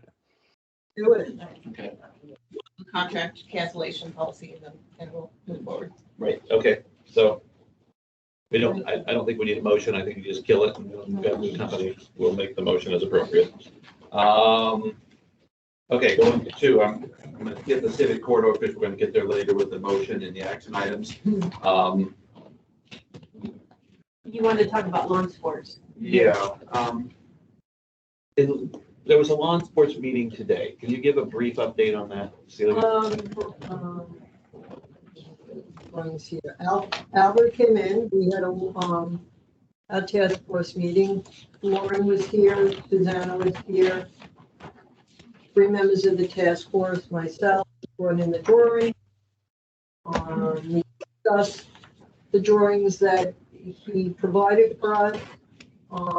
We were very happy with the drawings, and I was very happy because what he did was he showed the one where the croquet courts would go, and I specifically kept asking him, and Lauren, Susanna can say that, the open field play. I asked him, I said, looking at the drawings is one thing. I said, but I want to know dimensions. I want to know how much footage is going to be left in the open field play. So going across, if you're looking from the pool, it's going to be 125 feet wide. And from where the cement is, where the grass starts, it's going to be 105 feet going into the lawn. That'll be open. That'll be open. And what he is planning is picnic shelters before the croquet starts. So I kept asking him, so can you have a flag football game, pickup game there? Is there enough room? If there is. I asked him many questions about that open space. And most of that open space is close to the picnic tables that are already there that people really use. They don't use a lot in the back part of the park. I don't go there, I just know what I've seen. He tried to, he made a pavilion on Begonia that we can incorporate the Montessori school kids sit under the pavilion. And what he put was some lawn sports suggestions for all ages, multi-generational. We have summer breakout camp that will be able to utilize this. We have the Montessori school that we will be able to utilize this. We have people that can still walk their dogs, still have their dogs run about in this big open area. The only problem today was that he left the lighting out of it because That's not his thing. that's not his thing, and the irrigation. But the drawings that he gave were very specific. And we decided he's gonna come to another task force meeting with the lighting part of it when he found out, right? I says, well, let's get it on our next board agenda when you come with that information so that we could discuss it at the next board meeting. We didn't decide we were gonna make any approvals or anything at that board meeting, did we? No, the conversation was, we knew that the board was contemplating maybe not having the second February meeting, so we didn't make a specific motion as to what meeting to put it on. The motion was just to get it on the next board meeting. You guys would meet before that board Right. meeting to look at the new concepts and then either have a request for approval to move forward or Because he you would didn't have even have commentary. pricing. He didn't have pricing on today's. But the task force did make a motion to recommend the concepts that he presented. So it's just a matter of finalizing with some lighting and some Cost and costs. all of that. But we were gonna go out to bids for cost, or is this him just estimating cost He or was what? just gonna estimate cost. Okay, Yeah, and what about run rate cost? excuse me? Run rate cost, because we have two types of costs. We have the cost to build, and then we have the cost to maintain. There was none of that. There was no cost at all today. He just presented the drawings and we asked every which way you can use this field that would make everybody involved in it. We're not taking away from a specific group of people. The way he presented this drawing is the two croquet lawns plus the artificial turf for lawn bowling. He has artificial turf. Okay. He said these are sides of the park that are never even utilized, so now you'll be able to utilize So it. you're refining all the drawings and everything. He's going to refine it with the lights, and they'll do an estimate, kind of like Right. what we're gonna talk about tonight with the other thing. Right. So that will be. But we ready. just wanted to get it on Okay, because okay. we weren't sure. So basically, we'll be ready to have a conversation Mhm. in a month or so, something like that. That will be the exact same line to what we're having tonight as regards on the design thing for this. Is that a fair statement? Mhm. Any- Lauren? Susanna? David, any comment, or are you good with that? You're good with it. You're on mute, David. Sorry, all good. I just wonder, with what Albert was doing, is that not unlike what the pickleball task force did with some conceptual designs? And then, like with the pickleball, then we went to a professional firm that dealt with, has experience in the lighting and the irrigation and so forth. So I just wonder if that's too much on Albert's specialty plate, or do Yeah, we go to? That's just what I wonder. I think what Albert is doing is exactly what KPM frankly did, which is come up with the concept design, and he's coming up with the estimated cost, which then we would actually go out to bid to get real cost. But we probably ought to talk Exactly. to get an estimate on cost to manage and maintain the thing, because they do that out of the other parts. Okay. We've already talked about the CROA amenities and inventory stuff earlier, I think, up with when Brian and you folks talked, so I think we've covered that. Legal issues briefing, Jackson? I think in the interest of time, I've sent the board an update today of legal issues. Unless there are any questions from the board, I don't think I have anything to add. You've talked about these in past meetings. There's nothing dramatically new. No, there's some things that are privileged that we can't discuss in public, but in terms of the public items, I don't think there's anything. All right, CROA board election. Any comments there at all? Everything good? Ballots are out. We've been trying to we've gotten some return mail because address unknown, We've been running down those residents via email, phone calls, trying to get them a ballot so they can vote if they so choose. We've been working with individuals to cure delinquency items, and then they get issued to vote. Debbie Jackson is getting her team together for so far online. We have 514 votes and about 20 paper ballots in the box. 20 papers in the ballot, so, okay. Can I ask a question in regards to that? Can we reiterate to the residents, because just looking in the ballot box, you can see that there were 2 ballots that weren't signed. So that Blue envelopes that two were blue envelopes that were not signed, so that disqualifies that Send out an email blast to everybody. Make sure they Telling sign you, it. make sure they sign. Let's resend it again. Thank you, Lynn. Go ahead, Jackson. So as part of my conversations with Tom Slayton, we talked about the election and voting and ballots. And one of the things he pointed out is that Debbie and her team will be able to set ballots aside that there's a question about, and I think they're called provisional ballots, you just set them aside. If the margin of victory between the second and third place finisher, which affects the term length, and then between the third place, fourth, fifth, sixth, whatever the people are that are not elected, if that margin is smaller number of provisional ballots, you have to look at provisional ballots. If the difference is greater, in other words, if all the provisional ballots were cast for one candidate, it wouldn't change the results. Then you set all of those ballots aside. It is certainly possible that could happen, but it's unlikely. In previous elections, we've not had that particular problem. There is a process under Florida state law for challenging elections. It's done by the candidates and it's done by the courts. So at this point, we just want people to vote correctly, but no vote will be thrown in the garbage. I think that's the point. It's set aside and then it's looked at if necessary later. So what you're saying is, if there's let's say a 26 vote margin between the. Have you used that number? Oh, yeah, because I did too. Remember, these people tend to remember. I'd say a 26 vote margin before the 3-year term and the 1-year term. Any ballot that they put aside because it did not have a signature on the outside of the envelope, if there were more than 26 there, they could open those and count them. They can't count them. They set them aside provisionally, and then the candidate would have to file a legal challenge. Okay. So to go back to your 26 votes, I didn't file a legal challenge. The point is that there's been some discussion that those votes just get thrown in a garbage can. That doesn't happen at all. And so we've got a process in place. Management has this process. Electronic ballots, I don't think we're going to have an issue with, but paper ballots, we might have some questions. And we've got some people that might be on a list that it says they're not eligible to vote and they do vote, or that they were eligible and cast their ballots and we weren't sure and had to put them on a provisional list. So all I really want to say is that we're protecting the integrity of the election and trying to make sure it's done properly.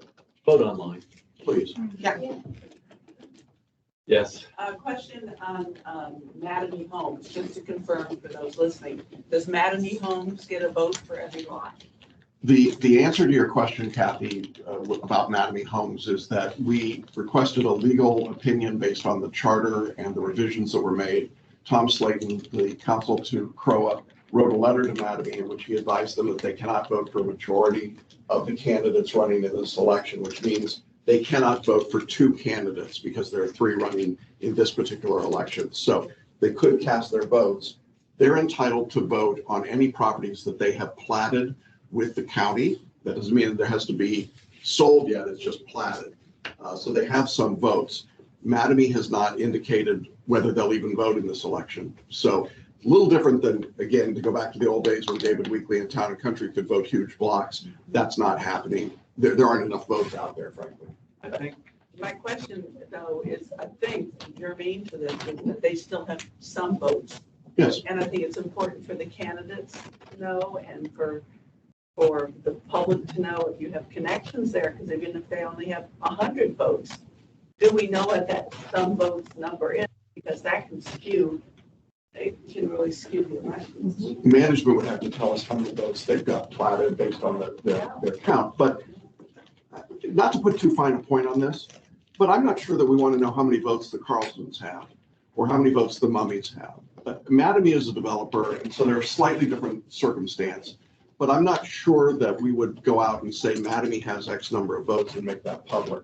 I think that's, I don't know. I'm just not sure that that's the right thing to do.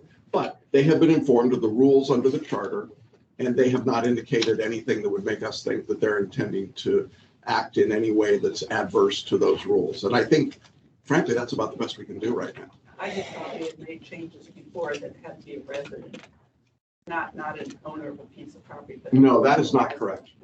With all due respect, that's just not correct. No, in the charter, we spent a lot of time on this and did everything we could to tighten it, but legally that's.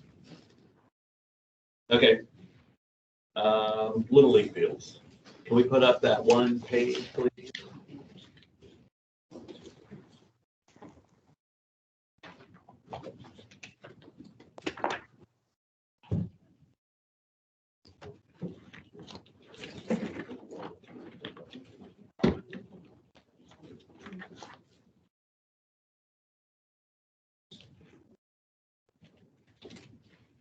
That's K through 8 field. Yeah, blow that thing up. Pay, not the fields. Okay, so here's the summary with the Little League fields. 983 hours of usage in 2021. Can you bounce it down, please? Income of $4,000 and cost of $123,000. Now, this is for the 2 baseball fields and the grassy area in front of the baseball fields. These are, we had some lighting electrical because some of the lighting electrical broke. And the reality of the matter in the way the school system contract works right now is anything that we put in, we have a responsibility to maintain forever. So the contract right now we don't like because it's as one-sided as a contract can humanly be. On the other hand, we've got 11,000 there, 112,000 that we pay to Yellowstone to maintain those fields. Are the fields in good? Now, those numbers are all regular numbers that we have been paying, that have been in our budget that we approve every single year.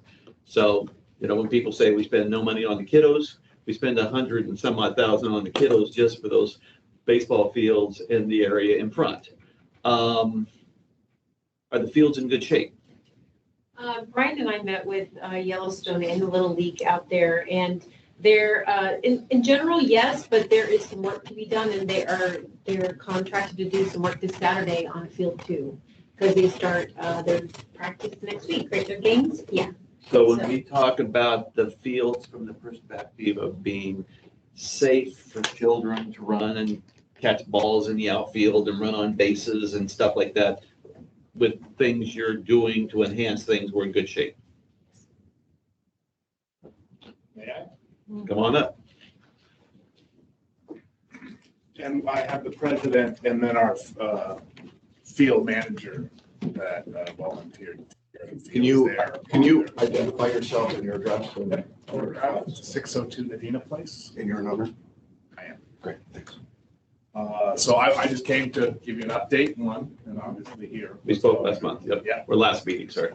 So as far as today is concerned, we have 173 kids registered, ready to play. We're actually doing the organization of the players right now tonight. So a lot of our volunteers are helping with that.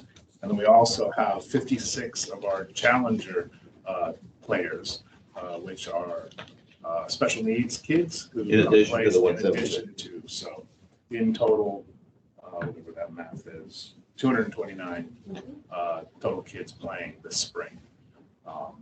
And in general, the fields are serviceable, but of course, it's one of those things that we want to make sure that we're at least maintaining the level that we have. But of course, every year there's something, whether somebody decides to try to mow when it's wet, and we have divots and holes, and there's a few other places if we were to go out and take a look. But I assume we have a process to walk the fields, fix a divot, or if that occurs.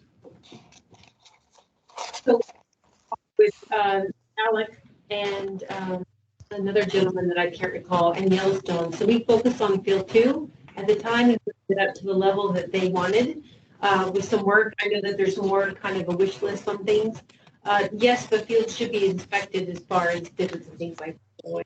And that's something where you can schedule a monthly walk with Brian and Yellowstone to address that. So, go ahead, sir. No, please. Fine. So if we keep up these fields and the field in front by the sidewalk, that'll be where, because this doesn't, these kids, the list we have here doesn't include the flag football for the little kids and all that stuff that we see in the fall and all that type of stuff. that would be expenses that we've been doing for a long time and normal run rate type stuff that we've been doing. That would be business as usual. Correct. It just, if I could, just to clarify again, we don't own these fields. These fields belong to the school district of Osceola County. And they control them and we get to use them. And when your team goes to play an away game, do you play away games? We do. Okay. Could you give me an example of where you would go to play an away game right now?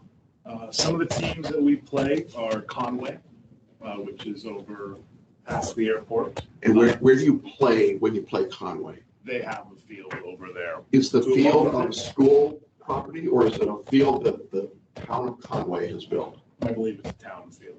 Okay. Like South Orange. And then South Orange is also It's a sports a complex. sports complex that Do you play any teams that play on school fields at their local schools?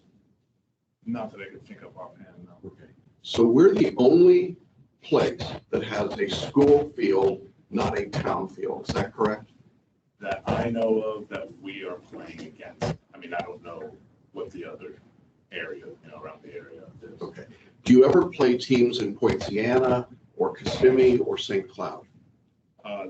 We do not, Okay. because we just have the kids that are the. Okay. That's fine. I'm just trying to establish that if you were to go to Poinciana to play a team there, most likely you would play at Poinciana schools on the fields that are set up there, or the same in Kissimmee or St. Cloud. It's very unusual for a town our size to have a baseball field. I mean, Conway is a much bigger place. I think some of these other places you're talking about are bigger than Celebration. Is that fair? Well, South is Pretty big. large area. Yeah, yes, yeah. And they have But what's your point, please? multiple. My point is that as we, as a board, try to figure out what we're going to do with this contract coming up, we've got a large expense to maintain a piece of property that isn't our piece of property. And I'm not sure why, and I've raised this point before, what the value add is that CROA puts into this, that if we said we're not going to do this, would the school district simply let those fields fall apart and be unplayable? I mean, I don't know. And I'm just trying to balance how we spend this much money for something that isn't ours. Let me give you an example, because I also work with the high school and the high school baseball team, along with the softball team here in the junior high.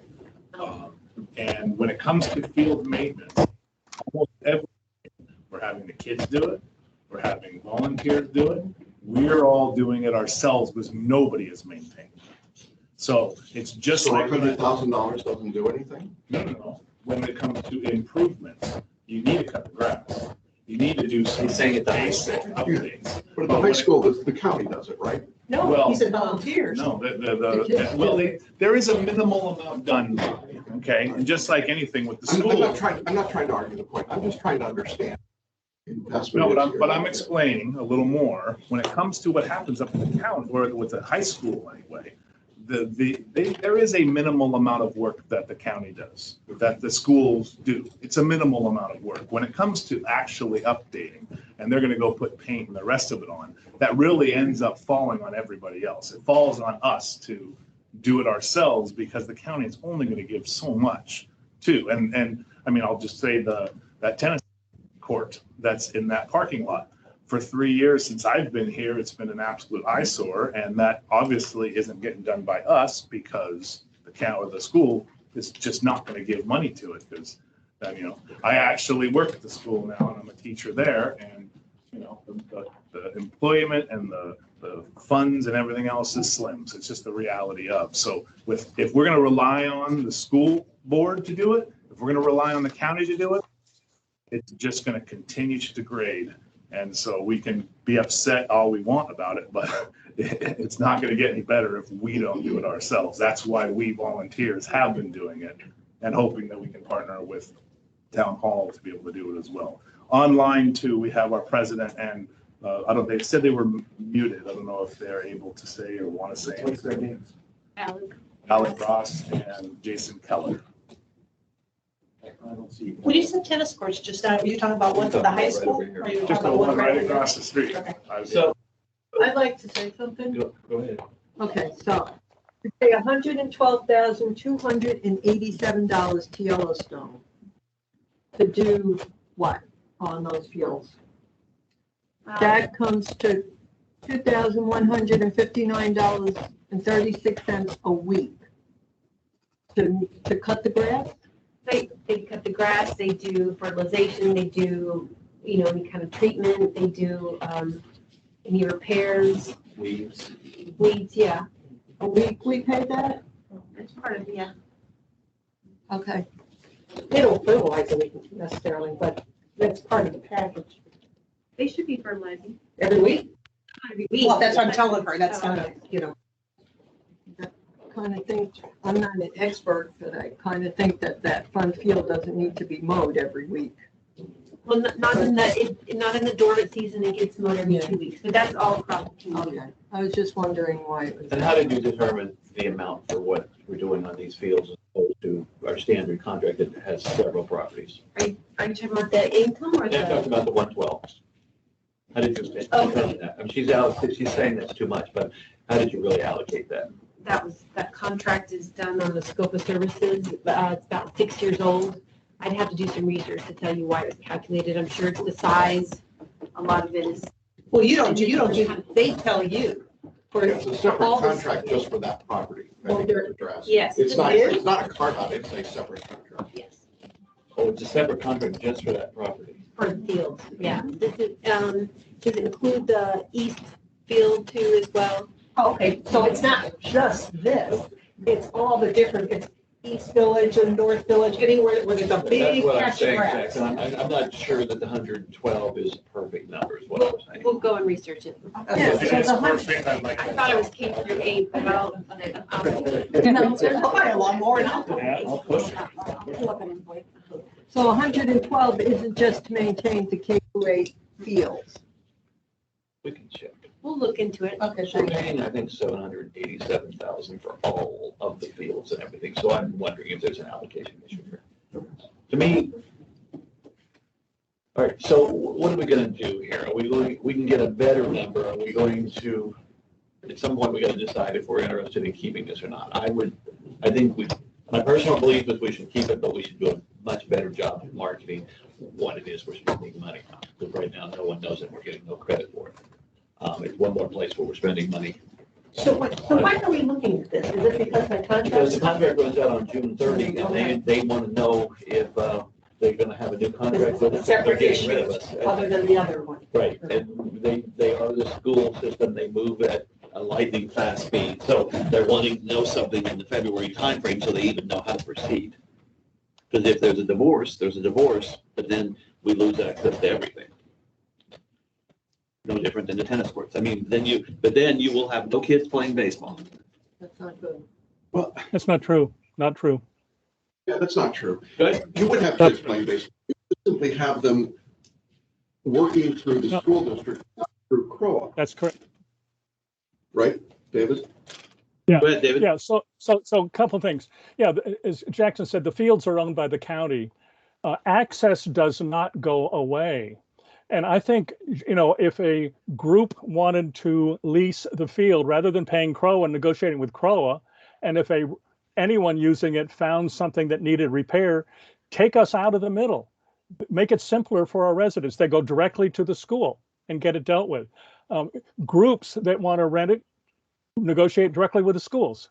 It seems to me, we're spending $100 and some thousand or whatever the dollar figure is of HOA dollars for a non-HOA asset. So to me, take us out of it. And the fields are still going to be, they're still there and they're open access for pickup ball, just like in other places. But we would still be responsible for the lighting, right? I don't know. It depends on the contract. The answer from our attorney is that once the contract ends with the school district, we would no longer have that responsibility. Because the remedy for that was the termination of the contract. So if the contract is already terminated, there's no remedy. It's premature. We haven't decided. I know that there's a lot of anxiety about this. We're not trying to get rid of baseball or Little League. We're just trying to figure out where the assets of the association are best spent. And so I think the new seated board in March, as one of their agenda items, is going to have to deal with this contract. It's going to come up before this board for renewal or renegotiation. So this is the preliminary steps.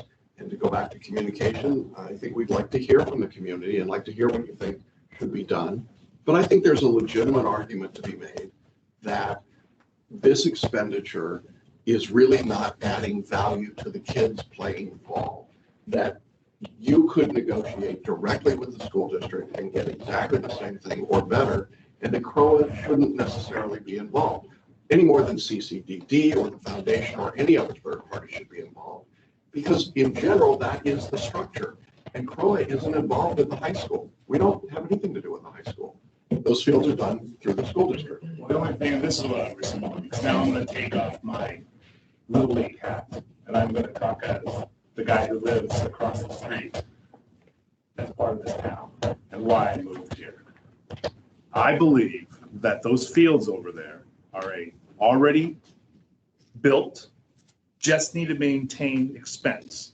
And when I hear that we're talking about making whatever, what cricket or lawn bowling somewhere, that we're gonna expend that much money on that when I have, and I'm working with 229 children and all their family members that are associated with that, to play this game that is something that's ingrained in a ton of our lives. And that's what, and we're gonna put money to something like lawn bowling over, and how many people are gonna actually play that?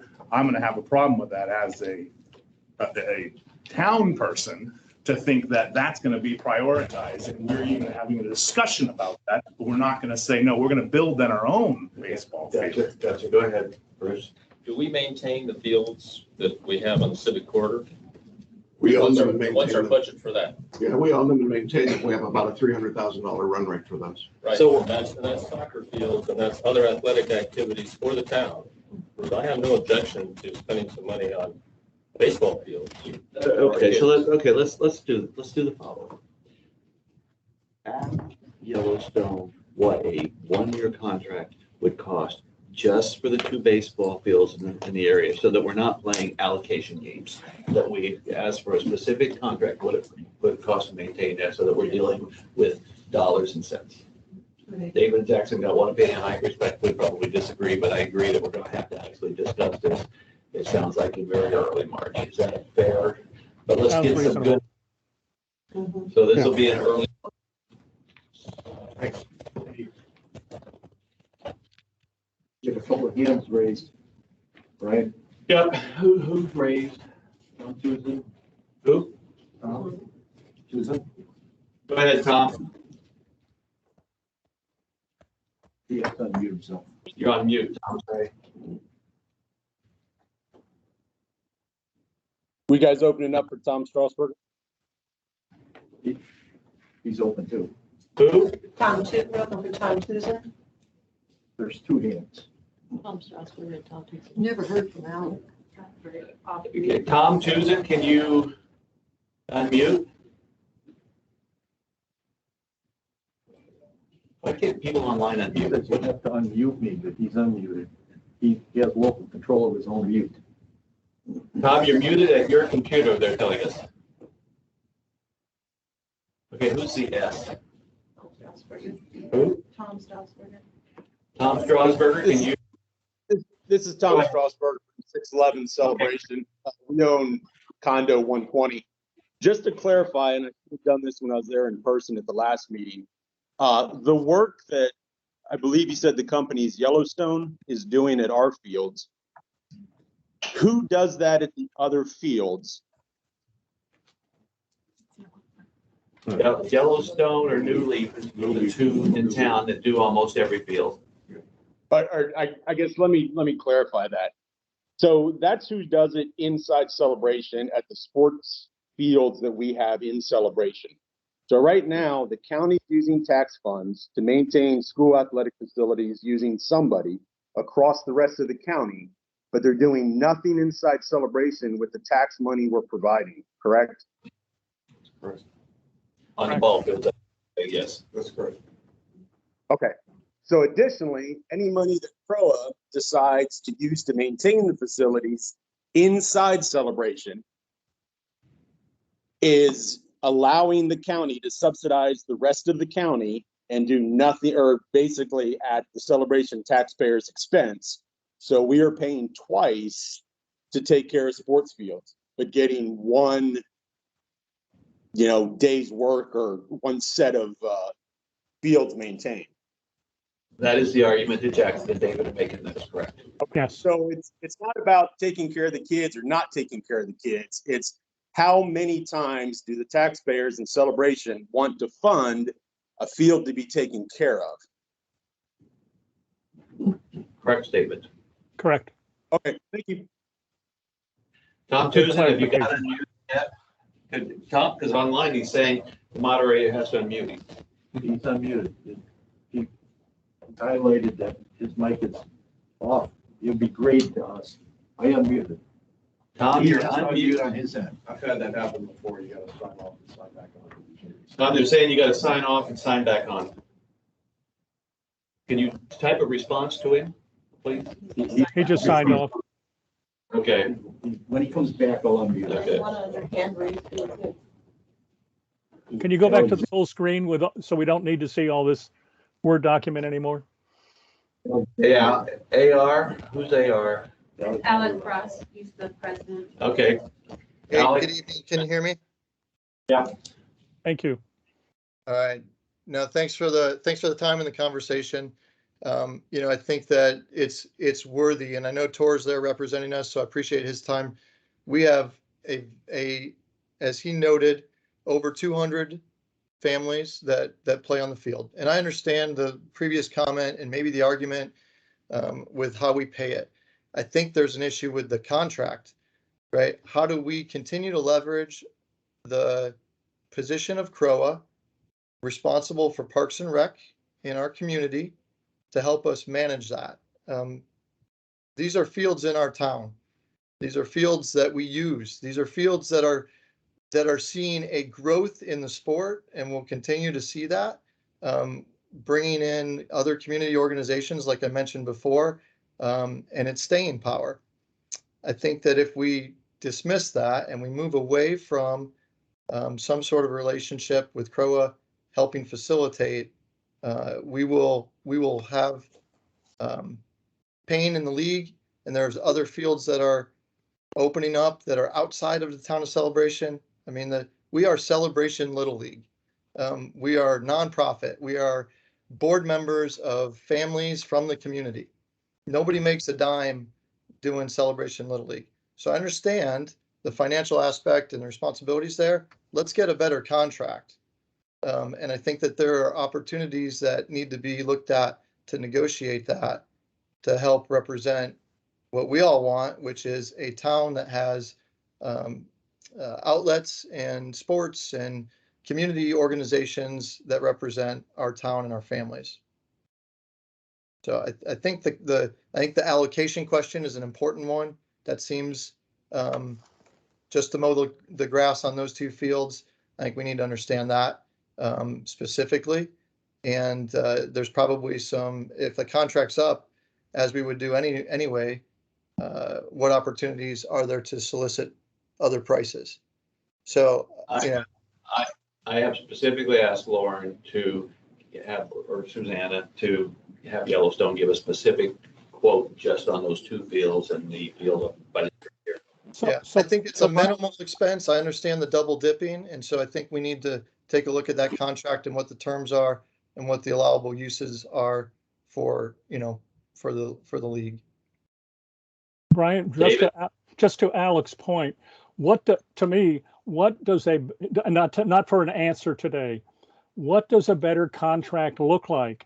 And then to board member Kevin Kirby's point, why don't we negotiate a contract with all three school properties in Celebration? One contract, three schools, one of which is not yet built. One contract, and we'll look at access for our residents at the other 2 school properties also. That's how we leverage our power. Yes. That's how we have, and again, we can look at what that might look like, but that's how we leverage CROA's power and see if the school will, address that. But thank you, Alec, for raising that. Yeah, David, I think that's exactly right. So we can't be taken, right? We're not all looking to be that, but so what leverage can we apply that gets us more teeth in our favor on this contract? For all of our residents, with all 3 school properties. That would be, yes. Okay. Thank you very much. Tom Tuesday, let's see if we can get it now. Yeah, I appreciate that. Logging in obviously worked again. So you can hear me okay? Perfect. Absolutely. Okay. So, since the beginning, Celebration has had a school in the center of town. That hasn't, and we've actually maintained it. We've had, every board has, or every other board, depending on the contract has been able to renew that contract. And we, the reality is we're in Osceola County. They don't have a lot of money, right? It's a poor county. And so Celebration's always had to do a little more. Is it fair? No, but that is the reality of it. Every board has realized this. I know that certain board members have made comments about youth activities, why, we're involved with that. Well, it's because, the youth actually belong to residents in this town who pay into this, and not everybody uses everything, right? Whatever we build in the future for new amenities, not everyone's going to go ahead and use it, and we're going to have to maintain it. The board's responsibility is homeowner value. Seeing kids play in the middle of the fields is really important. So, I'm sorry.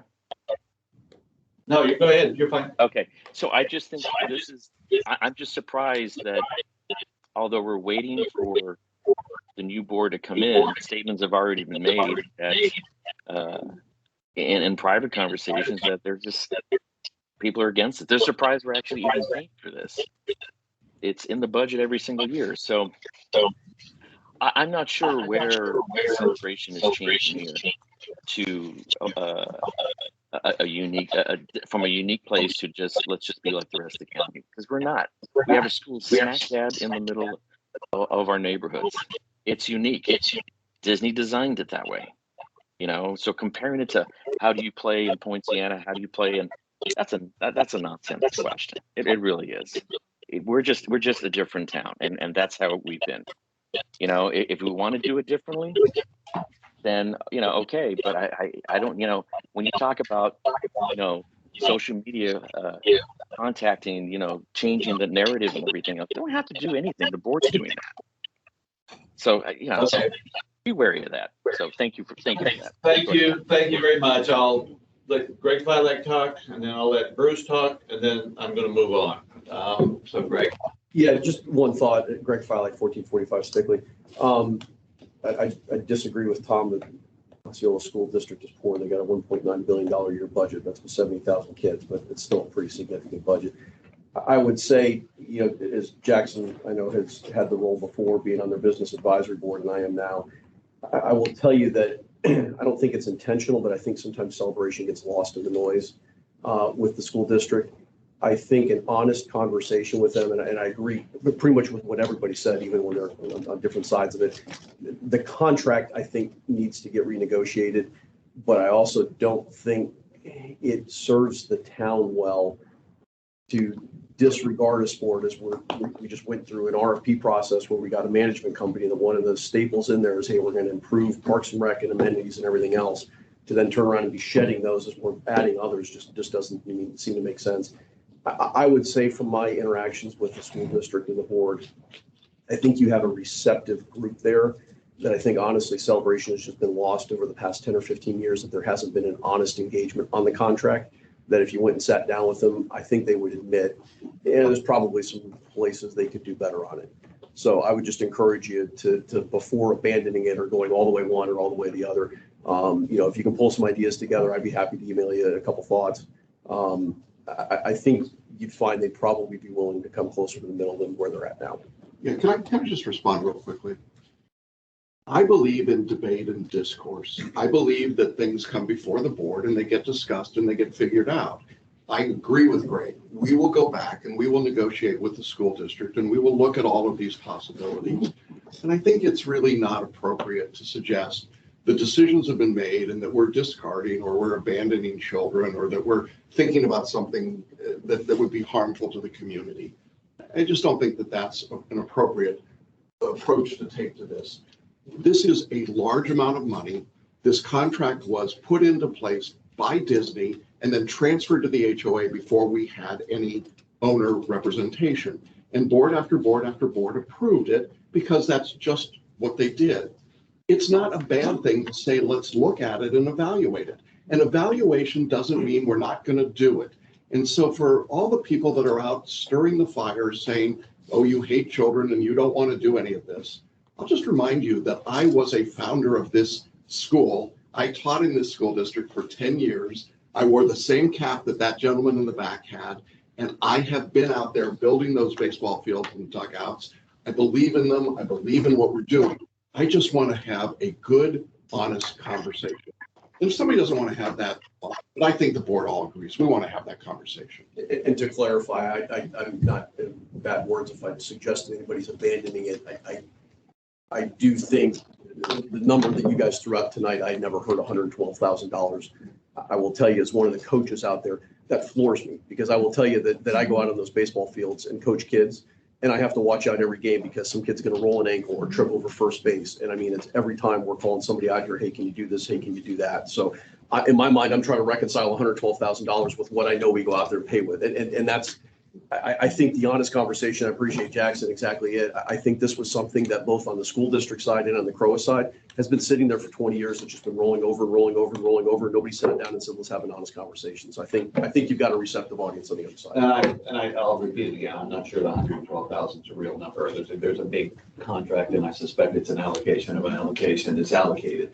And so let's get a separate contract. Bruce, 1 minute and then we're moving on. Yeah, real quick. I think you're dealing with two separate things here, way back. It's like you said, Jackson, we have the county that owns the schools and we have Celebration. Okay, and the county and CROA, they made an agreement basically that so that we could use their facilities because they're right in the middle of the town. We didn't have any. Okay, so there's an agreement, that we can use county property. We also then, when they say what we have to do, we have to negotiate to mow the fields or take care of the field. So there's a separate entity there that's we do from CROA. So there's two things that have to be looked at: the agreement with the county and the agreements with our servicing people. So Totally agree. I totally agree. Okay. Thank you. And you and I, brother, you and I worked on those back then. I mean, Wait, you're older than him. I'm way older. Okay. But you get the idea. We're not on the same team here, all of us. Yeah. So can we just bring the level down a little? All right. Tyrant's gonna move us forward. So let's go to action items. To wrap up baseball for tonight, the conversation is not over. The board doesn't even agree. There needs to be more conversation, but we need to get a real honest to God quote about how much money we're talking about. That would be a good starting point. And it'll either go in later February or it'll be very early March that we have this conversation. If we're going to do it in early March, we're going to have a real conversation because we're about out of time. Fair enough? Okay, so next we have action item. Oh, we got the Microsoft. Oh, gosh. It's 5 till 8. We're going to be here for a while if we do everything. Why don't you just invite anybody who's online to share with us if they've seen an improvement with this meeting, because they should have. Because we've done several things since the last meeting, if they don't mind. Go ahead. Are we skipping 7? Well, that's what I'm talking about, because we're running out of time. We're running out. We got 2 hours and we got 5 minutes. We have a left. good number of people here. Just ask them to send emails and let us know, was this experience better than you had the last time? We've done several things with microphones and the technology and all that kind of stuff. Let us know. So rather than a conversation, send an email. Send an email to the board. We're right there. You can include Lauren. Let us know if tonight worked better or worse for communication. What is the email address? What's the email address?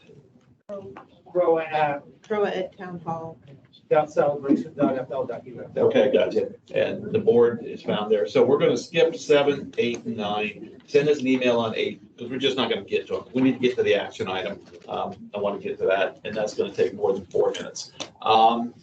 So the action item is a motion to have the final KPM Franklin Lot D concept drawings submitted to 3 civil engineering firms for full design drawing bids, including coordination of surveying, electrical, and add any other relevant factors to create a final set of designs to go to contractors for development work on Lot D. Can I have a motion, please?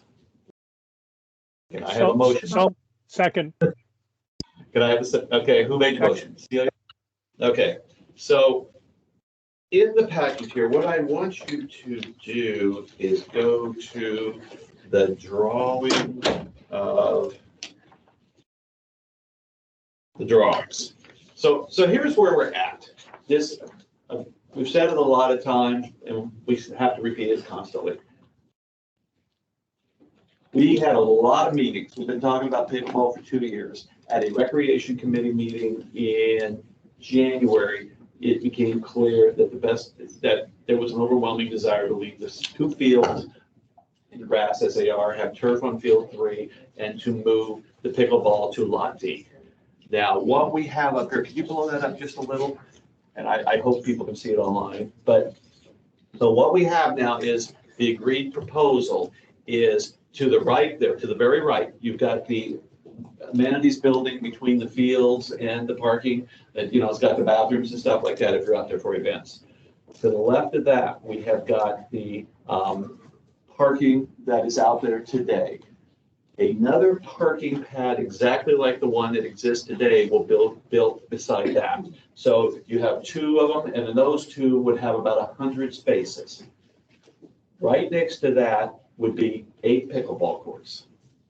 And then the rest of the field, you can see it kind of looks like we've got parking stripes there. But what that really represents is a grass field, fully leveled out and everything so that you can play flag football out there, you can play soccer, you can play any kind of grass sport you want. If there is an event out there like a concert or something where you need overflow parking, you can use it for parking. But you would have another parking lot, you would have 8 pickleball courts, and you would have the grass field. So those are invisible parking spots. Those are going to be invisible parking spots, is the correct statement. Now, what you end up with is, and I'm looking for something that I lost here, sorry. So there's 3 pages in front of this that you can read in the board package. It has been reviewed by a lot of people, but it has an estimate of that's hit on the back of this. They, being KPM Franklin, who does a lot of this type of work, estimated the total lot fee cost to be about $515,000. That does not include the engineering work that would need it.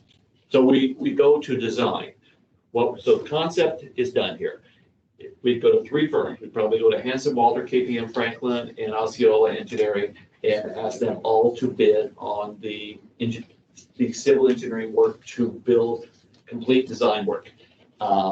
That will not be cheap, but that is the most cost-effective way. And they'll have surveying, they'll have geotechnical, they'll have the electrical, they'll have everything that goes with that, so that when you go to a contractor, we go to 2 or 3 contractors at the end, you're giving them totally specific instructions on what you want to do, which gets you the most cost-efficient thing. So that $550,000 does include that, so that engineering tech cost, so that adds another. Let's say that adds another 100 and a quarter there. You probably have 100 and a quarter of slippage cost because there seems to be inflation out there. But you have something that seems to be, let's say, $750,000 is my best guess right now, without going to contractors based on the feedback. They being KPM Franklin actually came back with something yesterday that I sent to the Recreation Committee, the board, and the Pickleball Task Force, where they had a pickleball expert who builds pickleball come back and estimate $325,000 for just the pickleball piece of this. That would include all the lighting, all the everything that goes with it. So that was actually a pretty good confirmation that what KPM Franklin had done made pretty good sense.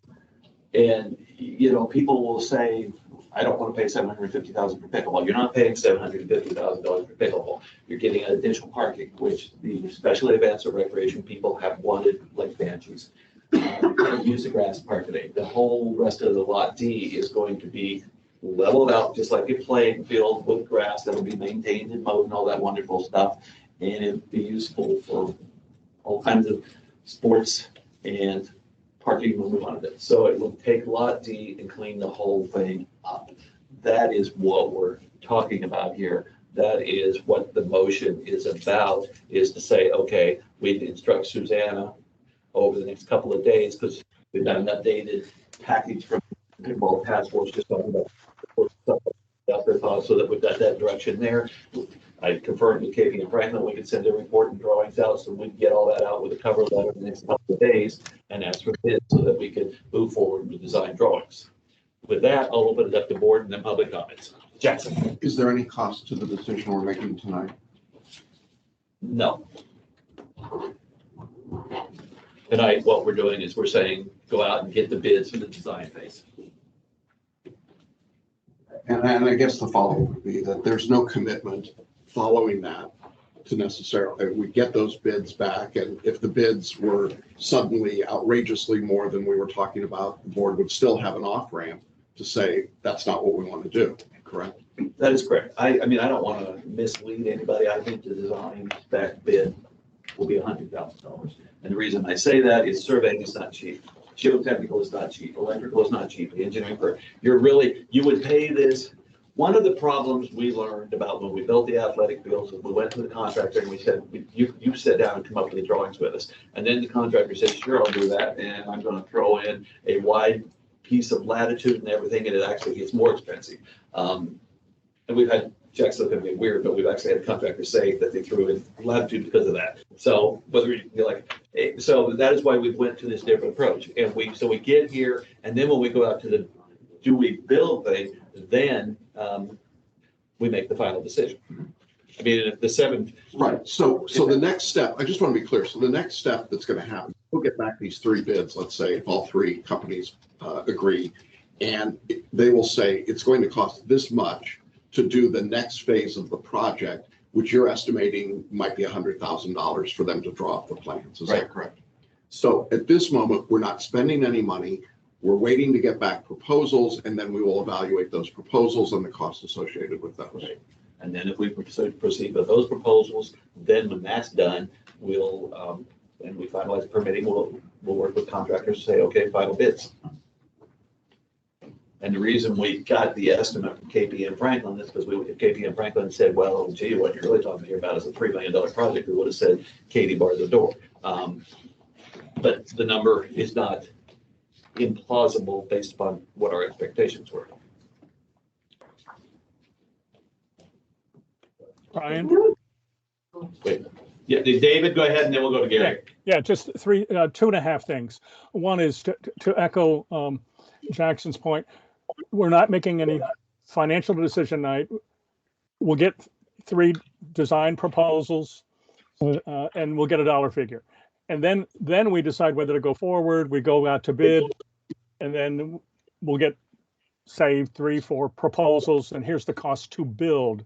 KPM is estimating $500,000. We'll see what those proposals come in at. So those are our two off ramps to be dealt with. Second question, I don't know that we know what the annual run rate would be. So once this is built, assuming this all gets built, what does it cost to maintain? So that'll be helpful as we move forward. And then the small item, just in reading the documents here, I saw an 8-foot fence, but I did not see key card access. So is that a fine tuning in it? Or would that be part of the design that we would have key card access, not unlike the dog park? It should have key card access like the dog park. Does that need to be stated in when we have someone doing the whole scope of work or the whole design? Susanna will break it out in the cover letter. And great. On your second point about run rate, the charter requires on an expenditure of $250,000 or more that run rate be looked at. I'm not expecting run rate to be obscene here. I mean, we're going to have a grass field. net replacement or whatever that is, but that should all be just itemized to the best of our knowledge. Yeah. Thank you. Gary? Gary Hutchbeth, 1461 Resolute Street. That was going to be my point. Where in the process are you going to build in to calculate the runway? Who's going to calculate it? Because it has to be done before the board votes to approve the project. Before the board approves Right. So building. who's going to calculate that for you and have it done in time so that you can have that vote? Because you can't vote on the project and then look at the runway later. The bylaws won't permit that. No, it's a fair question. So there's really three component pieces. If you think about the grass, New Leaf already does the fields and that, so we could actually have New Leaf tell us what would it cost to add for the grass area there. So that takes care of that. We already got a parking lot out there that we take care of. So whatever it would cost to maintain the current parking lot, we double it. And I asked the task force to look at 8-court fields and figure out a run rate thing from talking to other pickleball communities that have this type of thing. So the information, plus we could get it, I'm sure, from the engineering design firms, because they're going, like the one we're talking about here that 25 that works for that. So I 100%, just for sake of clarity, Gary's 100% right, as was David. We're not going to approve building until we actually have run rate. Just like I said earlier, that even though that's, I think it's more than 250, we're going to still look at run rate there to make sure that we're actually looking at the whole total package. In this proposal, it says all pickleball areas are proposed to be concrete. And now I think it's going to be asphalt, and the follow-up one that I sent to you. Okay, I didn't see that one yet. Okay. No, it's one from the other guy that I sent this morning. Oh, so that was before this. And he or after actually, this. they thought concrete, and he said in Florida, asphalt is more normal because you got more constant temperature during the year and stuff like that. So it's not turf, it's not, special grass or anything like that, it's just asphalt. Yeah. Okay. So it's going to be asphalt? That's not too hot to play on when it's like 100 degrees out? They wear tennis shoes. I don't know. I don't know how it works. Jack, go ahead. Sorry, Jack McLaughlin, 205 East Park Drive, Celebration, obviously. Are you an owner? I am an owner. Are you sure? I think so. Founder of the complex. The thing I would ask you to do, you've talked about getting 3 design firms and then going out for bidding with a major company. I would also ask you to consider getting a bid from a design build company, because oftentimes they have their own architects and can then do the whole thing a whole lot cheaper. And I think in the end, we would have benefited by doing that with the original building of the fields. Do you have a suggestion for that kind of a company? I have a couple now. Can you send them to us? Sure.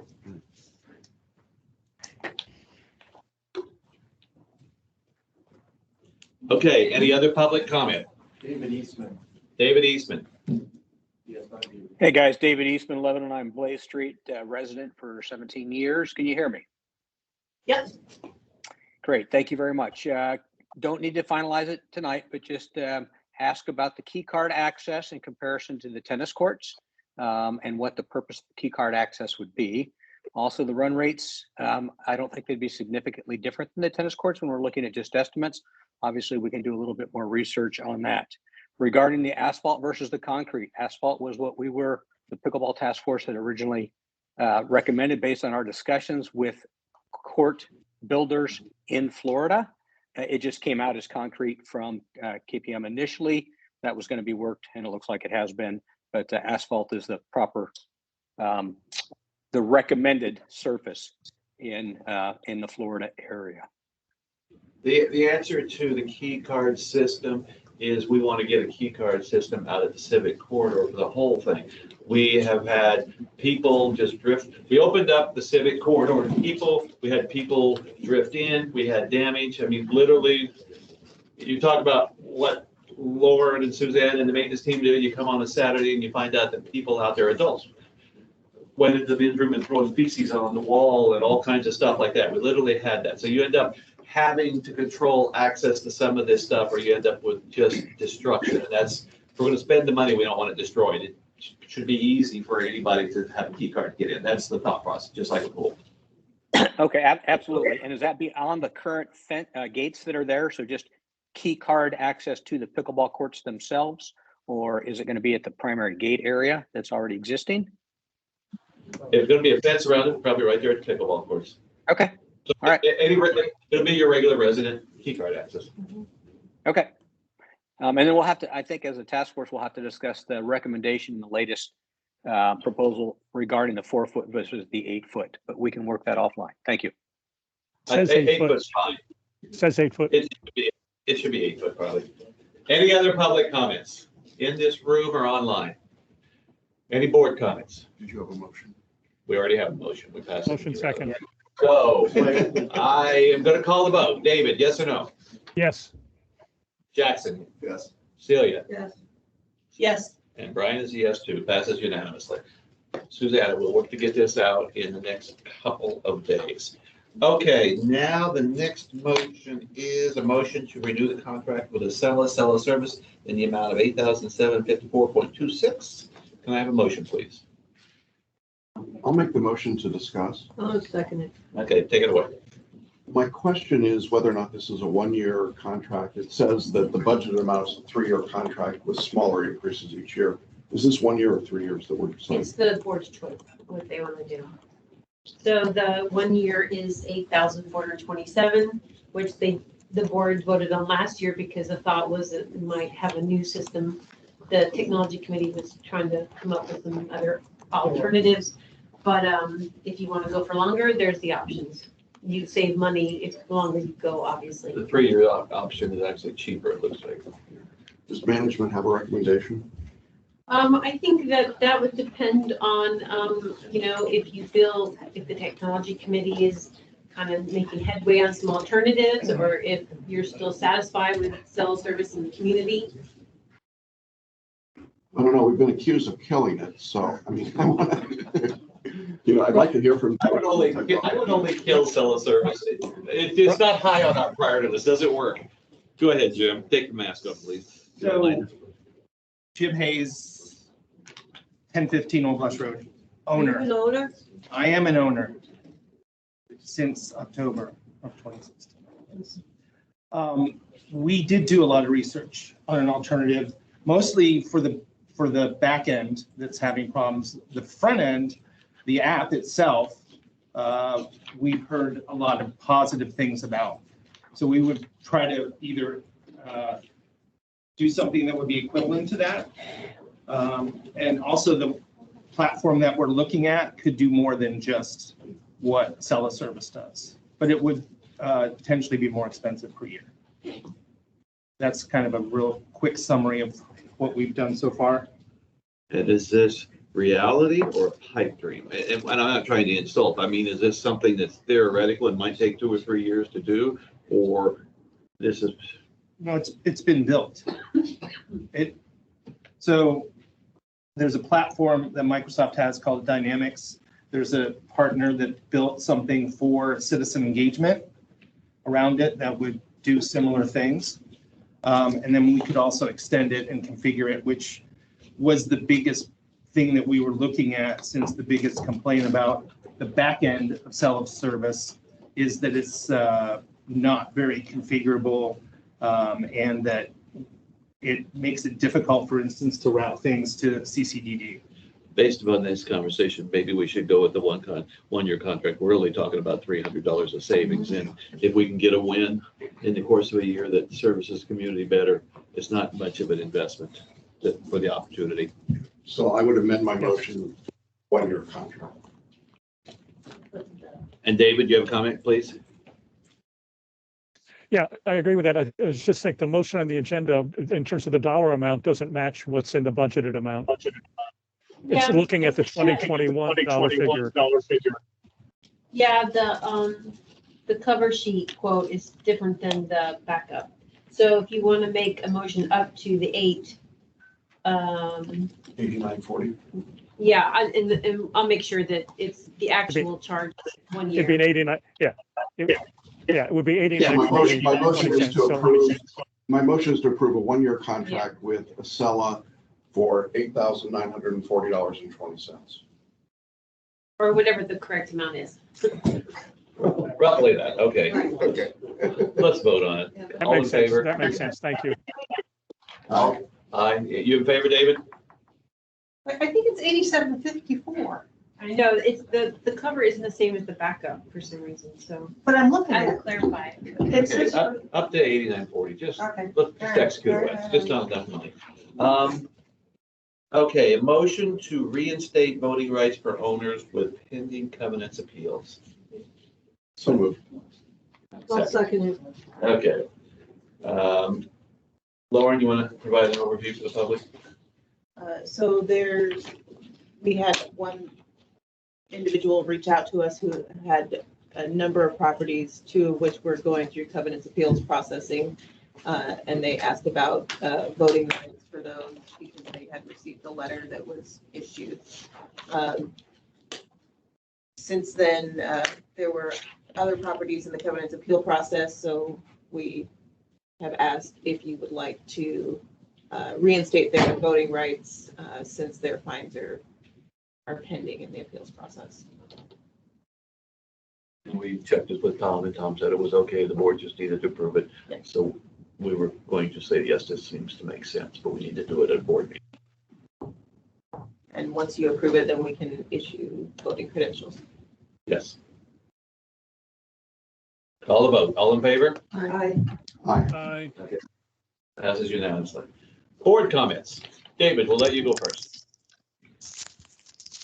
Yeah, working Teams is a little challenging. I've had to shift over to a cell phone now. And there's a tremendous echo. But I know that'll be part of our evolution with working on Teams. Thank you. Jackson? Celia? Nothing. Cindy? Nope. All right, I'd like to thank the public very much for coming out tonight. Our next meeting is February 23rd. I have a conflict. David, you will be running that. I hope you guys Yes, go I up will. at night, and I'll gladly find out afterwards. Do you want to leave him your T-shirt? All right, can I have a motion to adjourn? I will. I'll motion. And a second, I'll and second. thank you very much, David, for joining online, and everybody have a great one. Thank you, take Thank care. you. Archie's behind you. Archie's behind you. I hear you. I hear you.